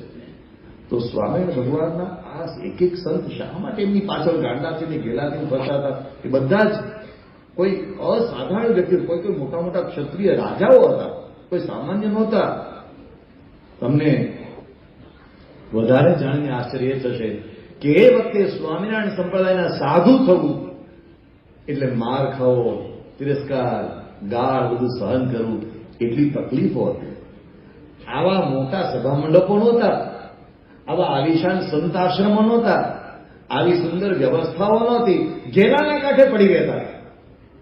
બિચારા અલફી કરીને ગામડે ગામડે ફરતા હતા ને સ્વામિનારાયણના મુંડિયા લોકો માર મારતા હતા. અરે ભાઈ, માર ખાઈને પણ એ લોકો એમ માનતા હતા ભલે માર ખાવો પડે, અનંત જન્મ સુધી માર ખાધો છે, પણ આ જન્મે સ્વામિનારાયણ માટે માર ખાઈને પણ એમને પરમ તરીકે પૂજવા છે અને આખી દુનિયામાં સપરાયા કરવા. આ એનો દ્રઢ નિશ્ચય હતો. પેલા હીરાનંદનો તમે પ્રસંગ તો સાંભળો. આ હીરાનંદ સ્વામિનારાયણ ભગવાન, હીરાદાસ પણ એના માટે કહેવાતું. હીરાદાસ શું એને માર્યા, કેટલા માર્યા, લોહી લુહાણ થઈ ગયા, પણ સ્વામિનારાયણ નામ ન છોડ્યું. કેટલી બધી આ પરમહંસોને સ્વામિનારાયણ ભગવાન પ્રત્યેની દ્રઢ નિષ્ઠા હતી. આના ઘણા બધા કારણો. મેં વાત કરી એમનું જીવન હતું. સૌથી મોટું તો લોકો નજરો નજર જોતા હતા, એ સમાધિઓ કરાવતા હતા. સ્વામિનારાયણ ભગવાને જે સમાધિઓ કરાવેલી એના ઉપર એક ફરીથી નવી સભા આપણે અત્યારથી આકર્ષિત રાખીએ. ક્યારે શું એ સમાધિનો પ્રતાપ હતો? શું એ સમાધિનો ઐશ્વર્ય? અવતારોના દર્શન થાય, 24 અવતારોના દર્શન થાય. ભાઈ, રામના દર્શન થાય, કૃષ્ણના દર્શન થાય, ત્યારે પૈગંબરોના દર્શન થતા હતા, તીર્થંકરોના દર્શન થતા હતા. અને એ બધો ઇતિહાસ દલપત રામે એક નિષ્કુળાનંદ સ્વામીનો ઇન્ટરવ્યુ લીધો છે. એ બુદ્ધિ પ્રકાશ નામના સામયિકમાં છપાયેલો છે. અહીંયા ભોજે વિદ્યાલય એટલે આપણે ભોજે રિસર્ચ સેન્ટર છે અમદાવાદમાં, ઓરિજિનલી ફાર્મર્સ વિદ્યાસભા હતી, એમાંથી કન્વર્ટ થઈ બધું સાહિત્ય ત્યાં પડ્યું છે. એમાં એ બધું લખેલું છે. ઇતિહાસ છે. સમાધિઓ કરાવી. અરે ચાલો, તમને કદાચ સ્વામિનારાયણ ભગવાનને સમાધિ કરાવી હતી, એમાં શ્રદ્ધાળુ શાસ્ત્રીજી મહારાજે સમાધિ કરાવી હતી. આ તો હમણાંની વાત, 50-100 વર્ષ, 50-75 વર્ષ જૂની વાત છે. અમારા અમદાવાદ અહીંયા પૂજ્ય ઈશ્વરચંદ્ર સ્વામી વિરાજમાન છે, તમે એમને ત્યારે પૂછજો, અથવા આપણે ક્યારે સભામાં વિનંતી કરીશું. એમણે એમની નાની ઉંમરે શાસ્ત્રીમાની કૃપાથી જે સમાધિ થતી એના રૂબરૂ દર્શન કરેલા છે. આ જીવતું જાગતું જ્ઞાન દેખાય છે. આ એમને પૂછજો, જેઠાલાલ સ્વામિનારાયણના સંબંધી, એમને સમાધિ થતી હતી. અહીંયા આપણે ખેંગારજીભાઈના પરિવારજનો બેઠા છે, પૂછો, એમના જેઠીમાં, એમના દાદીમાં હતા, એમને સમાધિ થતી હતી. અરે શાસ્ત્રીજી મહારાજની કૃપાથી જે અમદાવાદમાં સમાધિઓ થતી હતી એના હિસ્ટોરિકલ રેકોર્ડ જેઠાલાલ સ્વામિનારાયણે નોંધ્યા છે. એ જેઠાલાલ સહજાનંદ સ્વામી મહારાજના શિષ્ય નહોતા, શાસ્ત્રીમાના શિષ્ય નહોતા, તો પાછળ ત્યાં સમાધિઓ જોઈને સૂર્ય પુરાયો. એવા નંદાજી એ તો આર્ય સમાજી હતા, અને આર્ય સમાજી તમે જાણો છો આવું બધું કશું માને નહીં. અરે મોરિસ ફ્રીડમેન પોલેન્ડના હતા, વર્ધા આશ્રમમાંથી આવેલા, અને પછી દીક્ષા થઈને સ્વામી ભારતાનંદજી બનેલા. એણે આખો ઇંગ્લિશમાં આર્ટિકલ લખેલો કેવી રીતે શાસ્ત્રીજી માની કૃપાથી લોકોને સમાધિ થતી હતી અને સમાધિમાં આ સાક્ષાત અક્ષરધામના અવતારોના દર્શન થતા. અહીંયા અમદાવાદમાં આજે પણ એક પરિવારો છે જેને સમાધિના દર્શન કર્યા હોય. તો આ સમાધિ એ સ્વામિનારાયણ ભગવાન કરાવતા હતા, એ અમથા અવતારોના દર્શન થતા હશે, કોઈ ભૂરકી નાખે ને. અરે શાસ્ત્રીજી મારા તો અમદાવાદમાં હાજર હોય સમાધિઓ થતી હતી. અને આ નંદાજી એ ગાંધી આશ્રમમાંથી બહેનો લઈ અને સમાધિ સાચી છે કે જૂઠી તપાસ કરવા માટે વારંવાર આવેલા. એ વખતે લેબર કમિશનર આયંગર હતા, એને લઈને નંદાજી આવેલા અને આખો નંદાજીએ રિપોર્ટ તૈયાર કરેલો સમાધિ સાચી છે કે ખોટી. અને એને નિશ્ચય થયો કે આ શાસ્ત્રીજી મહારાજ સમાધિ કરાવે છે, સાચું ઐશ્વર્ય છે. અને પછી શાસ્ત્રીમાનનો આજીવન જોડાઈ ગયા. તો આ શાસ્ત્રીજી મહારાજ તો હમણાંના સમયમાં થયા, પણ એ પહેલા વાત કરું છું હું શ્રીજી મહારાજના સમયમાં. આ પરમહંસોએ જોયું તું સમાધિ કરાવેલી, અને એ સમાધિમાં અવતારોના દર્શન તો થાય, એ અવતારો સ્વામિનારાયણ ભગવાનમાં બિરાજમાન થઈ જાય, એમાં લીન થઈ જાય, એવું લોકોને દર્શન થતું હતું. આ તો ઇતિહાસ છે, આમાં કોઈ અવતારોના ખંડનની વાત નથી, કોઈ અવતારોને નીચા દેખાડવાની વાત નથી. પણ જે રીતે અર્જુનને ભગવાને વિશ્વરૂપ દેખાડ્યું હતું, એ રીતે સ્વામિનારાયણ ભગવાનને પણ આ સમાધિના દર્શન કરાવ્યા હતા, એનો ઇતિહાસ છે. સ્વામિનારાયણ ભગવાન એ આવા અનેક ઐશ્વર્યનું દર્શન કરાવતા હતા, પણ એમાં બીજું સૌથી મોટામાં મોટું ઐશ્વર્ય હોય એ એમણે કરેલા જીવન પરિવર્તનો. આ કોઈ નવલકથાની વાત નથી, પણ સ્વામિનારાયણ ભગવાનના સંપર્કથી સાવ પાપી જેવા જીવો, અધમ જીવો, એનું જે એમણે પરિવર્તન કર્યું હતું એની તો કોઈ સંખ્યા ગણી ગણાય કરી નથી. ગુજરાતમાં એમને એક આમૂલ પરિવર્તનનું મોજું આણ્યું. એમાં કેટલાકના નામો આપણે ઉલ્લેખ કરવા હોય તો જોબન પગીનું નામ, કે સગરામનું નામ, કે છાણીના તેજાભાઈ, જે તો એ અનુસૂચિત જાતિ પરિવારમાંથી એટલે કે જેને આપણે જે દલિત કહીએ છીએ કે હરિજન કહીએ છીએ એવા પરિવારમાંથી આવતા હતા. તમે આ બધાના જીવનમાં જુઓ. અરે પેલો મોણપર ગામના શાર્દુલ ખસિયા, સંભવ નામ તો તિલકમણી ચોરીને આવેલા.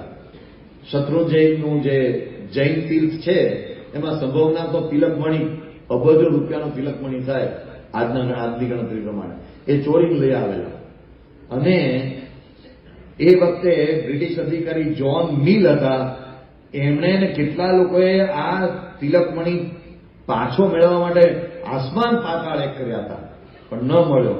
અને સ્વામિનારાયણ ભગવાને શાર્દુલ ખસિયાનું જીવન પરિવર્તન કર્યું અને તિલકમણી ત્યાં જઈને રૂબરૂ પાછો આપ્યા કે બાપુ આપણે ચોરી લીધો રહ્યો પાછો. આવા પરિવર્તનો સ્વામિનારાયણ ભગવાને કેટલા કર્યા હતા. અરે સંગ્રામ એક વાઘરી પરિવારમાંથી આવતો. આ કોકને કદાચ વાઘરી શબ્દ નિષિદ્ધ શબ્દ લાગે, પણ હું દેવી પૂજક બોલું તો ઘણા સમજાય નહીં. પણ સંગ્રામ એ દેવી પૂજક પરિવારમાંથી આવતા હતા, અને એના ઉપર તો ચોરીનો આરોપ હતો, ચોરી જ કરવા ટેવાયેલા હતા. તમે વિચાર તો કરો, એ પારકું પેલું ઝાંઝર પડ્યું હતું, એ ઝાંઝર અડવાને બદલે કે છે એની પત્ની કે છે કે તમે તો ધૂળ ઉપર ધૂળવાળી પ્રસંગ વિસ્તારથી હું બોલતો નથી, પણ તમને બધાને ખબર છે. અરે એક આવી વૃત્તિ એક કક્ષાના વ્યક્તિમાં પ્રગટાવી અને એવી આધ્યાત્મિકતા પ્રગટાવી કે સંગ્રામનું જીવન જોઈને શિયાણી ગામના શિવરામ ભટ્ટ, ભાગવતના વિદ્વાન, એ સ્વામિનારાયણ ભગવાનના આશ્રિત થઈ ગયા, સાધુ થઈ ગયા અને અખાનંદ બ્રહ્મચારી તરીકે સંપ્રદાયમાં વિખ્યાત થયા. પેલા વાઘરીના જીવનમાંથી પ્રેરણા મેળવી. કેવી રીતનું ભગવાન સ્વામિનારાયણ પરિવર્તનો કર્યા હશે. સ્વામિનારાયણ ભગવાનના પરબ્રહ્મપણાના અનેક પ્રમાણો છે, પણ એમાંનું એક બીજું મોટું પ્રમાણ કેવું હોય તો એમણે પોતે પોતાની સાક્ષાત મૂર્તિ પધરાવીને ભગવાન તરીકે પોતે જ આપ્યું. વરતાલમાં પોતે જ હરિકૃષ્ણ મારીને મંદિરો બાંધ્યા. આ સનાતન ધર્મના ઉત્કર્ષની એમને ખૂબ પ્રવૃત્તિ કરી, એ વાત અલગ છે. કે એમણે વેદો, ઉપનિષદો બધા ઉપર ખૂબ કાર્ય કર્યું, મંદિરો બાંધ્યા, બધું જ કાર્ય કર્યું. જુઓ, એમણે પરબ્રહ્મ પુરુષોત્તમ નારાયણ તરીકે પોતે પૂજાતા હતા, પરંતુ એમણે સનાતન ધર્મની પરંપરાને આદર આપ્યો. એટલે નરનારાયણ, લક્ષ્મીનારાયણ, સિદ્ધેશ્વર મહાદેવ, આ બધા જ અવતાર સ્વરૂપોને આદર આપીને એમને પધરાવ્યા. મદન મોહન કે રાધારમણ, બધા જ ગોપીનાથ, બધા અવતારોને પધરાવ્યા, બધા જ ભગવાનના સ્વરૂપોને પધરાવ્યા, સૂર્યનારાયણને પધરાવ્યા અને એમના પત્ની એમને પણ પધરાવ્યા. બધું સ્વામિનારાયણ ભગવાને બધું સર્વગ્રાહી કાર્ય કર્યું છે. એમને હનુમાનજી પધરાવ્યા, ગણપતિજી પધરાવ્યા, બધા જ દેવોની આરતી ઉતારી, બધાનું પૂજન પોતે કર્યું. પણ એમણે પોતે પોતાની મૂર્તિ પણ પધરાવી ભગવાન તરીકે. અને આજે વડતાલમાં હરિકૃષ્ણ મહારાજ વિરાજમાન રહીને અનેકને એનો અનુભવ કરાવે છે, દિવ્યતાનો અનુભવ કરાવે છે.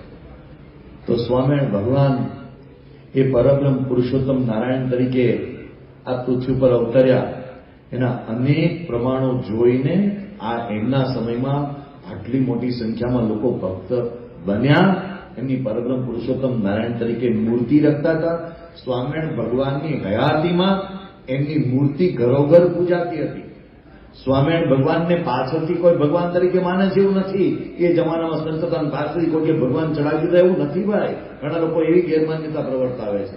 અરે એમની હયાતીમાં જ આધારાનંદ સ્વામી અને નારાયણજી સુથાર એમની મૂર્તિ બનાવી હતી ને આખા સત્સંગમાં ઠેર ઠેર એની મૂર્તિઓ પૂજાતી હતી ને આજે મૂર્તિઓ ઉપલબ્ધ છે, આર્કાઇવ્સમાં જોવા મળે છે ઠેર ઠેર. સ્વામિનારાયણ ભગવાને એમના કરુણામય જીવનથી સૌ પર ઉપકાર કર્યો. એમણે જે વરદાન માંગ્યું હતું, જ્યારે રામાનંદ સ્વામી પાસે એમને વરદાન માંગવાનો વારો આવ્યો, એ એક વખત, કદાચ પહેલી વખત ને કદાચ છેલ્લી વખત મને વરદાન માંગવાનું હતું રામાનંદ સ્વામી પાસે. બોલો, તમે ને હું હોય તો શું વરદાન માંગીએ? ક્યારેક શાંતિથી વિચાર કરજો. આપણે શું વરદાન માંગીએ? આમની ઉંમર માત્ર 20 કે 21 વર્ષની ઉંમર છે. આવી 21 વર્ષની ઉંમરે એમણે વરદાન માંગ્યું, મારું ભલું થાય, હું આ કરું, એવું કાંઈ માંગ્યું નહીં. હવે ગરડા પથ્થરના 70માં શબ્દો સ્વામિનારાયણ ભગવાને પોતે ઉચ્ચાર્યા છે કે અમે રામાનંદ સ્વામી પાસે આમ માંગી લીધું છે. એમાં સ્વામિનારાયણ ભગવાન પોતે બોલે છે કે હરિભક્તને ભાગ્યમાં એક વીછીની વેદના લખી હોય તો મારા રૂવાડે કોટી કોટી વીછીની વેદના થાવ, પણ હરિભક્તને પીડા ન થાવ. અને હરિભક્તના ભાગ્યમાં રામપાત્ર લખ્યું હોય તો એ અન્ન વસ્ત્ર કરીને દુઃખી ન થાય, પણ એનું રામપાત્ર મારા ભાગ્યમાં આવે. હું તો ત્યારથી જોઉં છું, પ્રમુખ સ્વયં અને મહંત સ્વયં રામપત્ર ભિક્ષા માંગે છે, આપણે ભિક્ષામાં બંધ કરી દીધું. એમણે હરિભક્તોના દુઃખ પોતાના માથા પર લીધા. કરુણા, દયા, પરોપકાર, જે પણ શબ્દો વપરાતા એનું આટલું દુનિયામાં તમને શ્રેષ્ઠ ઉદાહરણ ક્યાંય મળતું જ તમે મને કહેજો. આટલી બધી કરુણા. અને આ કરુણાની સાથે એમણે જે સમાજમાં સેવાઓ કરી છે. તમે સ્વામિનારાયણ ભગવાનના ઉપકારો ભૂલી જાઓ, સ્વામિનારાયણ ભગવાનનું પરબ્રહ્મપણું ભૂલી જાઓ. માત્ર એમણે ગુજરાત ઉપર જે ઉપકારો કર્યા છે ને એટલું જ જો યાદ રાખો ને તોય બહુ થઈ ગયું. બોલો, હું તમને કહું કે જો કંઈ ઐતિહાસિક દ્રષ્ટિએ સ્વામિનારાયણ ભગવાન કરેલા કાર્યો, ભલે તમે સમાજ સુધારક કદાચ બે ઘડી માનતા હો, પણ તમે જો એટલું જ ખાલી ગણતરીમાં મૂકીને એક બાજુ તમે એના ઉપર એક મહાનિબંધ તૈયાર કરો તો ડેફિનેટલી બધાને મન થાય કે ગુજરાતનો એક ચોક એવો ન હોવો જોઈએ જ્યાં સ્વામિનારાયણ ભગવાનની મૂર્તિ સ્થાપિત થયેલી ન હોવી જોઈએ. એટલો બધો ગુજરાત ઉપર એમનો ઉપકાર છે. એક જ મુદ્દો ખાલી લઉં, બહેનો ઉપરનો ઉપકાર, મહિલાઓ ઉપરનો ઉપકાર. એ જમાનામાં સરકારો નહોતી વિચારતી, એ જમાનામાં રાજા રજવાડો નહોતા વિચારતા. એવા કાર્યો 21-25 વર્ષના ઉંમરના સહજાનંદ સ્વામી મહારાજે કર્યા. એમને એ જમાનામાં દુષ્કાળ રાહત કાર્યો ઉપાડ્યા. સરકારો તો બિચારી શાંતિથી કહું આપીને પડી રહેતી હતી. એમણે ઉપાડ્યું, અરે ભાઈ લોકો પાણી વિના તરસે છે, ચાલો તળાવો ખોદાવો. એમને જોયું કે અનાજ નથી પહોંચાડતા, આપણે સરકાર નથી કઈ કરતી, આપણે એટલે સહજાનંદ સ્વામી મહારાજ પોતાની માંડકી ઘોડી ઉપર અનાજની ગુણો નાખીને ઘરે ઘરે પહોંચાડતા. એમણે વિચાર કર્યો કે સદાવડો તો ખરો, ઠેર ઠેર લોકો ભૂખ્યા ન રહેવા જોઈએ. સરકારોને તો કંઈ પડી નહોતી. એમણે સદાવડો તો ખોલાવડાવ્યા. અને સદાવડો તો લોકો તોડી નાખતા હતા, મારી નાખતા હતા, જાત જાતનું કરતા હતા. ભલે કષ્ટો સહન કરવા પડે, પણ લોકો ભૂખ્યા ન જવા જોઈએ. એમણે નાના નાના કેવા બધા કાર્યો ઉપાડ્યા, પણ એમાં જે બે મોટા કાર્યો ઉપાડ્યા હું અત્યારે જેનો ઉલ્લેખ કરવા માંગુ છું એ ગુજરાતની અંદર આજે જે સદાચાર જોવા મળે છે એમાં એક બાબત, નાની નાની બાળકીઓ ઉપર જે અત્યાચારો થતા હતા અને નાની નાની બાળકીઓને દૂધ પીતી કરીને મારી નાખવામાં આવતી હતી, એ ગુજરાતમાં અટકાવવાનો યશ કોઈને પણ જતો તે સ્વામિનારાયણ ભગવાનને જાય છે. ઈસવીસન 1808 સ્વામિનારાયણ ભગવાને, એટલે કે જ્યારે તેમની ઉંમર 28 વર્ષની હોવી જોઈએ, 28 કે 27 વર્ષની, એ વખતે સ્વામિનારાયણ ભગવાને ગામડે ગામડે ફરી જાય. આ તો હું આ રેકોર્ડ, એના પહેલા તેમણે ઘણું બધું કાર્ય કર્યું હતું. હું રેકોર્ડ માટે સોરી 1808 ની 1805 ની વાત કરું, માફ કરજો. ગામડે ગામડે ઘૂમીને એ સમયના જે લોકો તને કહ્યું ભાઈ તમારી દીકરીને તમે શા માટે જન્મતા આવે મારી નાખો છો, બધા કે દહેજનું કારણ, દહેજ ચૂકવી શકાય તેમ નથી. પહેલી વખત ગુજરાતની અંદર સ્વામિનારાયણ ભગવાને એક એક પરિવારે ઘૂમીને સમજાયું કે તમારા ઘરે દીકરીનો જન્મ થાય એને લક્ષ્મીજીનો અવતાર માનો, એનો સ્વીકાર કરો. પેલા કે પણ મહારાજ શું કરીએ, દહેજના આમાં પરિણામે કેવી રીતે, દહેજના પૈસા કાઢવા કેવી રીતે?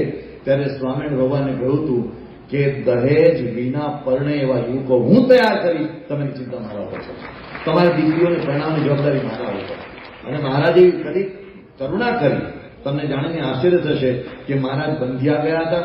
બંધિયામાં મહારાજે ત્યાંના દરબારોને ભેગા કર્યા અને દરબારોને કહ્યું તમે આ બંધ કરો, તમે બંધ નહીં કરો તો કાયદો લઈ આવીશું, એવી સરકાર આવશે કે તમારે કરવું જ પડશે. એમ કરતા કરતા મહારાજ ઠેર ઠેર ફરતા હતા અને ગોંડલમાં દેવાજી બાપુને ત્યાં ગયા. દેવાજી બાપુ એટલે મહારાજા ભગવતસિંહજીના દાદા. દેવાજી દરબારને કીધું તમે તમારા રાજ્યમાં કાયદો કરો કે કોઈ દીકરીને મારે નહીં. એમ કરીને એમને સમજાવ્યા અને એમ કહીને મહારાજે પંચાળાજીને ત્યાં બધાને ભેગા કર્યા અને ત્યાંથી પંચાળાથી સ્વામિનારાયણ ભગવાને એક કાગળ લખાવ્યો. એક નવલસંગ નામનો માણસ એને મોકલ્યો હતું. હમણાં પોરબંદર જાઓ, કેમ ખબર છે? પોરબંદરમાં colonel Walker, colonel James Walker, એ ગુજરાતનો ત્યારે રેસિડેન્ટ મુખ્ય કલેક્ટર તરીકે આવ્યો હતો. મહારાજે કીધું તું જા મારું નામ દઈને કહેજે કે તમે આખા ગુજરાતમાં કાયદો કરો કે કોઈ પોતાની દીકરીને મારે નહીં. ગુજરાતની અંદર કર્નલ વોકર પાસે જયારે આ પત્ર પોરબંદર પહોંચ્યો, વર્ણન એવું લખે છે કે ઇતિહાસ ગ્રંથો કે કર્નલ વોકરે પત્ર 7 વખત માથે ચડાવ્યો, 7 વખત. અને પછી કર્નલ વોકરે કાયદો પસાર કર્યો કે હવે પછી ગુજરાતમાં એક પણ દીકરીનું મૃત્યુ ન થાય. માત્ર જાડેજા પરિવારે, બે જાડેજા ભક્તો બેઠા છે, ઓળખ્યું છે એમને, એ જરા મોટું મત આપજો. પણ એ સમયે કર્નલ વોકરે લખેલા આંકડાની વાત કરું છું. માત્ર ગુજરાતમાં તે સમયે 1,25,000 જાડેજા પરિવારો સૌરાષ્ટ્ર અને કચ્છમાં વસતા હતા. 1,25,000. એમાં દર વર્ષે 20,000 બાળકીઓને મારી નાખવામાં આવતી. માત્ર જાડેજા પરિવારોની વાત છે. આવી રીતે પાછા રાણા અને આવી રીતે ઝાલા અને આવી રીતે ઘણા બધા પરિવારો હોય. અને આવી રીતે પાછા બ્રાહ્મણોમાં પણ થતું હતું, આવી રીતે વાણિયાઓમાં પણ થતું, બધી જ્ઞાતિઓમાં થતું હતું. આ તો માત્ર એક પરિવારનો આંકડો એમને લખ્યો, જે એમને સર્વે કરાવડાવ્યો. આ બધા જ પરિવારોમાં આ વાત અટકી. એટલે આજે ગુજરાતમાં આપણે આ કન્યાઓની રક્ષણની વાતો જોઈએ છીએ. બેટી બચાવો આંદોલનો હમણાં શરૂ થયા, સ્વામિનારાયણ ભગવાને 200 વર્ષ પહેલા શરૂ કર્યા. એમના ઉપકારોની કોઈ સીમા નથી. આ લોકોના મનની અંદર જે ગ્રંથિઓ પડે છે એનો કોઈ ઈલાજ નથી. પણ તમે ખાલી ઇતિહાસ તો તપાસો, ઇતિહાસ તો જુઓ. સ્વામિનારાયણ ભગવાને આ બધા જે કાર્યો કર્યા છે એના ઉપર આ આપણે બોલીએ છીએ? ના ભાઈ ના. તમે વાંચો રેકોર્ડ, તમે બિશપ હેબોર્ડના રેકોર્ડ જુઓ, તમે જેમ્સ બર્જેસના રેકોર્ડ જુઓ, તમે હેનરી જ્યોર્જ બ્રિગ્સના રેકોર્ડ જુઓ, તમે કે દત્તાના રિપોર્ટ જુઓ, તમે પ્રિન્સ હોપકિન્સના રિપોર્ટ જુઓ, તમે પેલા મિસ્ટર ફ્યુક્સના રિપોર્ટ જુઓ, તમે જોઈએ તમે એશિયાટિક જર્નલના રિપોર્ટ જુઓ. આ એમના સમયમાં લખાયેલા બધા રિપોર્ટ છે. આ કોઈ આપણે ઉપજાવેલા રિપોર્ટ નથી. તમે દુર્ગારામ મહેતાના રિપોર્ટ જુઓ. આ તો એમના સમયમાં સ્વામિનારાયણ ભગવાનમાં લખેલું આ બધું જ સાહિત્ય કબાટોની અંદર કીડા ખાય છે, પણ એમાં બધા જ રેકોર્ડ ઉપલબ્ધ છે. સ્વામિનારાયણ ભગવાને કેટલું અપાર કાર્ય કર્યું છે. અને એમણે જે વરદાનો માંગ્યા કે કોઈ દુઃખી ન થાય, એના કારણે આજે આખો સ્વામિનારાયણ સંપ્રદાય સુખી છે. તમને જાણીને આશ્ચર્ય થશે, ઇન 1889, મારો સમય હવે પૂરો થવા આવ્યો છે, જરા વાઇન્ડ અપ કરું છું, પણ જરા ગાડી ધીમી છે. 1889 ની અંદર નાનાલાલને એક કાજી મળ્યા હતા. અને નાનાલાલ જયારે કાજી મળ્યા ત્યારે કાજી એટલે કે મૌલવી, જે એક જજ તરીકે એમની પરંપરા મુજબ કાર્ય કરતા હતા, એ કાજીએ નાનાલાલને કહ્યું કે હું જ્યાં જ્યાં જાઉં છું ત્યાં જોઉં છું કે જે સ્વામીપંથી થાય છે સુખી થાય છે. એમ કહીને પેલો કાજી કહે છે કે ફલાણો દરજી, આ તો નાનાલાલે પોતે લખ્યું છે, ફલાણો દરજી સ્વામીપંથી થયો ને સુખી થયો. આજે દરજીઓ અમે અમદાવાદમાં તો બહુ સુખી છે, મને ખબર છે. ફલાણો દરજી સ્વામીપંથી થયો ને સુખી થયો, ફલાણો કણબી સ્વામીપંથી થયો ને સુખી થયો. તો આ તો બધા બહુ સુખી થાય છે. નાનાને લખ્યું કે આ સ્વામીપંથની વિશેષતા છે. સ્વામીપંથ એટલે આપણા સંપ્રદાય. પણ એ સ્વામિનારાયણ ભગવાને આપણી ઉપર ખૂબ દયા કરી અને એમણે આ બધું કર્યું. છતાં પણ આટલું કર્યા પછી પણ લોકોને કેમ મનમાં વિરોધ છે? એનું કારણ શું છે? મને એવું લાગે છે આ માણસની પ્રકૃતિનું કારણ છે, એની મનની પડેલી ગાંઠોનું કારણ છે. આમાં કઈ વિરોધ કરવા જેવું છે જ નહીં સ્વામિનારાયણ સંપ્રદાય પ્રત્યે કે ભગવાન સ્વામિનારાયણ પ્રત્યે કે એમની પરંપરા પ્રત્યે. આ સંપ્રદાયે 200 વર્ષમાં જે આ ગુજરાતની સેવા કરી છે એનું ખાલી કોઈ રેકોર્ડ કાઢવામાં આવે તો આપણે કોઈની સાથે સ્પર્ધા નથી ઉતરવું, પણ કદાચ પહેલો સંપ્રદાયનો નંબર આવે. એટલી બધી સામાજિક સેવાઓ કરી છે. અરે જૂની વાતો ભૂલી જાઓ, છેલ્લા 50 વર્ષનો ઇતિહાસ લો ને, તોય આપણને આશ્ચર્ય, આ પ્રમુખ સ્વામી મહારાજે કરેલા સેવાના કાર્યો ને તોય આપણને આશ્ચર્ય થાય. અને સ્વામિનારાયણ ભગવાનનું સૌથી મોટું કાર્ય હોય, સૌથી મોટી વિશેષતા હોય કે જેમને પરબ્રહ્મ તરીકે આજે પણ આપણે માનીએ છીએ, એ છે કે એમણે ગુણાતી ગુરુ પરંપરા દ્વારા પ્રગટ થવાનું વરદાન આપ્યું. અને આજે પ્રમુખ સ્વામી મહારાજ અને મહંત સ્વામી મહારાજ દ્વારા પ્રગટપણાનો અનુભવ લોકોએ કર્યો છે. આ એમનો પ્રમુખ સ્વામી મહારાજ ને મહંત સ્વામી મહારાજ પ્રત્યે લોકો નથી આસ્થા ધરાવતા. આ મહંત સ્વામી મહારાજે હાકલ કરી, પ્રમુખ સ્વામી મહારાજે સંકલ્પ કર્યો કે રોબિન સ્કૂલના અક્ષરધામ બનાવવું છે. અમથું બને છે અક્ષરધામ? આ 12,500 સ્વયંસેવકો હોમાઈ ગયા, નોકરી ધંધા છોડીને હોમાઈ ગયા. એમને પ્રતીતિ છે બધાની કે આ પ્રમુખ સ્વામી મહારાજનો મહંત સ્વામી મહારાજનો કોલ છે, એટલે સ્વામિનારાયણ ભગવાનનો કોલ છે. હોમાઈ ગયા. આ પ્રતીતિ સાથે અહીંયા બેઠેલા આધાર વૃદ્ધ હરિભક્તોથી લઈને ગામડે ગામડે બધાને અનુભવ છે કે આ મહંત સ્વામી મહારાજ દ્વારા આજે સાક્ષાત સ્વામિનારાયણ ભગવાન આપણને દર્શન આપે છે, સુખ આપે છે, શાંતિ આપે છે. આ પ્રતીતિ છે, એ શ્રદ્ધાને કોઈ તોડી શકે નહીં. પાછો એના ઉપર પડી જાઓ. આ શ્રદ્ધાને કોઈ મરોડી શકે નહીં. કોઈ ગમે એટલી વાતો કરે, પણ જે આપણને અનુભવ થયો છે એ અનુભવનું દુનિયા થાય, એમાં અનુભવથી દુનિયામાં બીજું કોઈ મોટું પ્રમાણ નથી. અને મેં વાત કરી તેમ 200 વર્ષ પહેલા સ્વામિનારાયણ ભગવાનના સમયમાં પણ વિરોધ થતો હતો. ત્યારે પણ લોકોને મારી નાખવામાં આવતા હતા. સંપ્રદાયમાં કેટલાક સંતોને મારી નાખવામાં આવ્યા છે. એ લોકો મરી ગયા, પણ ભગવાન સ્વામિનારાયણનું નામ છોડ્યું નથી. એટલે તો બ્રહ્માનંદ સ્વામીએ કીર્તન લખવા પડ્યા. હરિજન સાચારે જે ઉર્મા હિંમત આણે, એ બધા એમણે પદો લખ્યા છે શક્તિના બળના, અદભુત પોતે. અને પોતે માર ખાધેલો છે બ્રહ્માનંદ સ્વામી પોતે. એમણે મુક્તાનંદ સ્વામી નાક કપાવવાનો વારો આવ્યો હતો, નાક કાપા ભેગા થયા હતા એકદમ ભાવ. હવે આપણે કેવું ખરાબ કહેવાય, પણ તોય હિંમત આવ્યા ને. એવા એ સમયના પરમહંસ હતા. એવા ને એવા સંતો આજે તમે વિચાર તો કરો. આ મહંત સ્વામી મહારાજે હમણાં અમેરિકામાં દીક્ષા આપી, કંઈક 56 જણાને અમેરિકામાં દીક્ષા આપી, અમેરિકાના નાગરિકો. કેટલા બધા યુવાનો આજે સમર્પિત થઈ રહ્યા છે, યા નિષ્ઠા સાથે સમર્પિત થયા છે. હું એમ કહેવા માંગુ છું, જો બરાબર કાન માંડીને જોશો, કાન માંડીને સાંભળશો, ખુલ્લી આંખે જોશો, તો તમને સનાતન ધર્મનો ઠેર ઠેર નાદ સંભળાશે. મહંત સ્વામી મહારાજે હમણાં જે સત્સંગ દીક્ષા લખી છે, કે તમે શિક્ષાપત્ર જુઓ કે એમાં ક્યાંય કોઈ ભગવાનના અવતારોનું ખંડન નથી. રામનવમીના દિવસે ભગવાન રામનું પૂજન કરવું, ગણપતિ ચોથના છે ગણપતિજીનું પૂજન કરવું, જન્માષ્ટમીએ કૃષ્ણનું પૂજન કરવું, વિષ્ણુ શિવ ગણપતિ પાર્વતી છે દિવાકર, એમને પૂજ્ય પણ માનવા. તમે જુઓ સનાતન ધર્મનો કોઈ સિદ્ધાંત તમને નહીં સત્સંગ દિશામાં લોપેલો જોવા મળે, નહીં વચનાવૃતમાં લોપેલો જોવા મળે, નહીં શિક્ષાપત્રમાં લોપેલો જોવા મળે. સનાતન ધર્મના તમામ સિદ્ધાંતો, સનાતન ધર્મની બધી જ ઉપાસના પદ્ધતિઓને તમને સ્વામિનારાયણ સંપ્રદાયમાં નિરખવા મળશે. બધી જગ્યાએ તમને જોવા મળશે. પણ એમ છતાં લોકોના મનમાં ક્યાંક કોઈ ગ્રંથિ બંધાઈ જાય છે. એટલે એમને ક્યાંક આ સાચી વાત સમજાતી નથી. એક છેલ્લો પ્રસંગ એને પૂરું કરું. એક ડોક્ટર નવા તાજા ડોક્ટર થયેલા, તો એમણે એક દર્દીને તપાસવા માટે એની છાતી પર સ્ટેથોસ્કોપ મૂક્યું અને પછી ડોક્ટર કહે લે આ તો માણસ મરી ગયો છે. એટલે પેલો કે પણ હું તમારી યારે વાત કરું છું, હું તમારી સામે બેઠો છું, તમે કેમ કે મરી ગયો છો? એ કે પણ મને તારા ધક્કા સાંભળાતા નથી.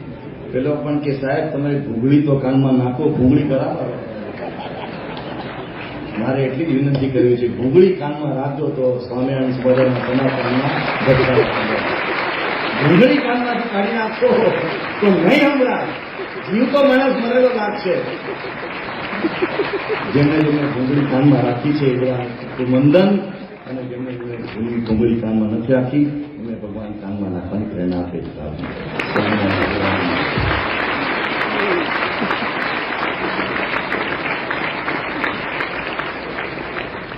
ભગવાન સ્વામિનારાયણની દિવ્ય જીવન ગાથા દ્વારા હૈયે જ્યોત જગાવીએ સનાતન ધર્મની પુષ્પમાળાના દ્વિતીય પ્રવચનનો આપણને ખૂબ સુંદર લાભ પૂજ્ય અક્ષરવત્સલ સ્વામીએ આપ્યો.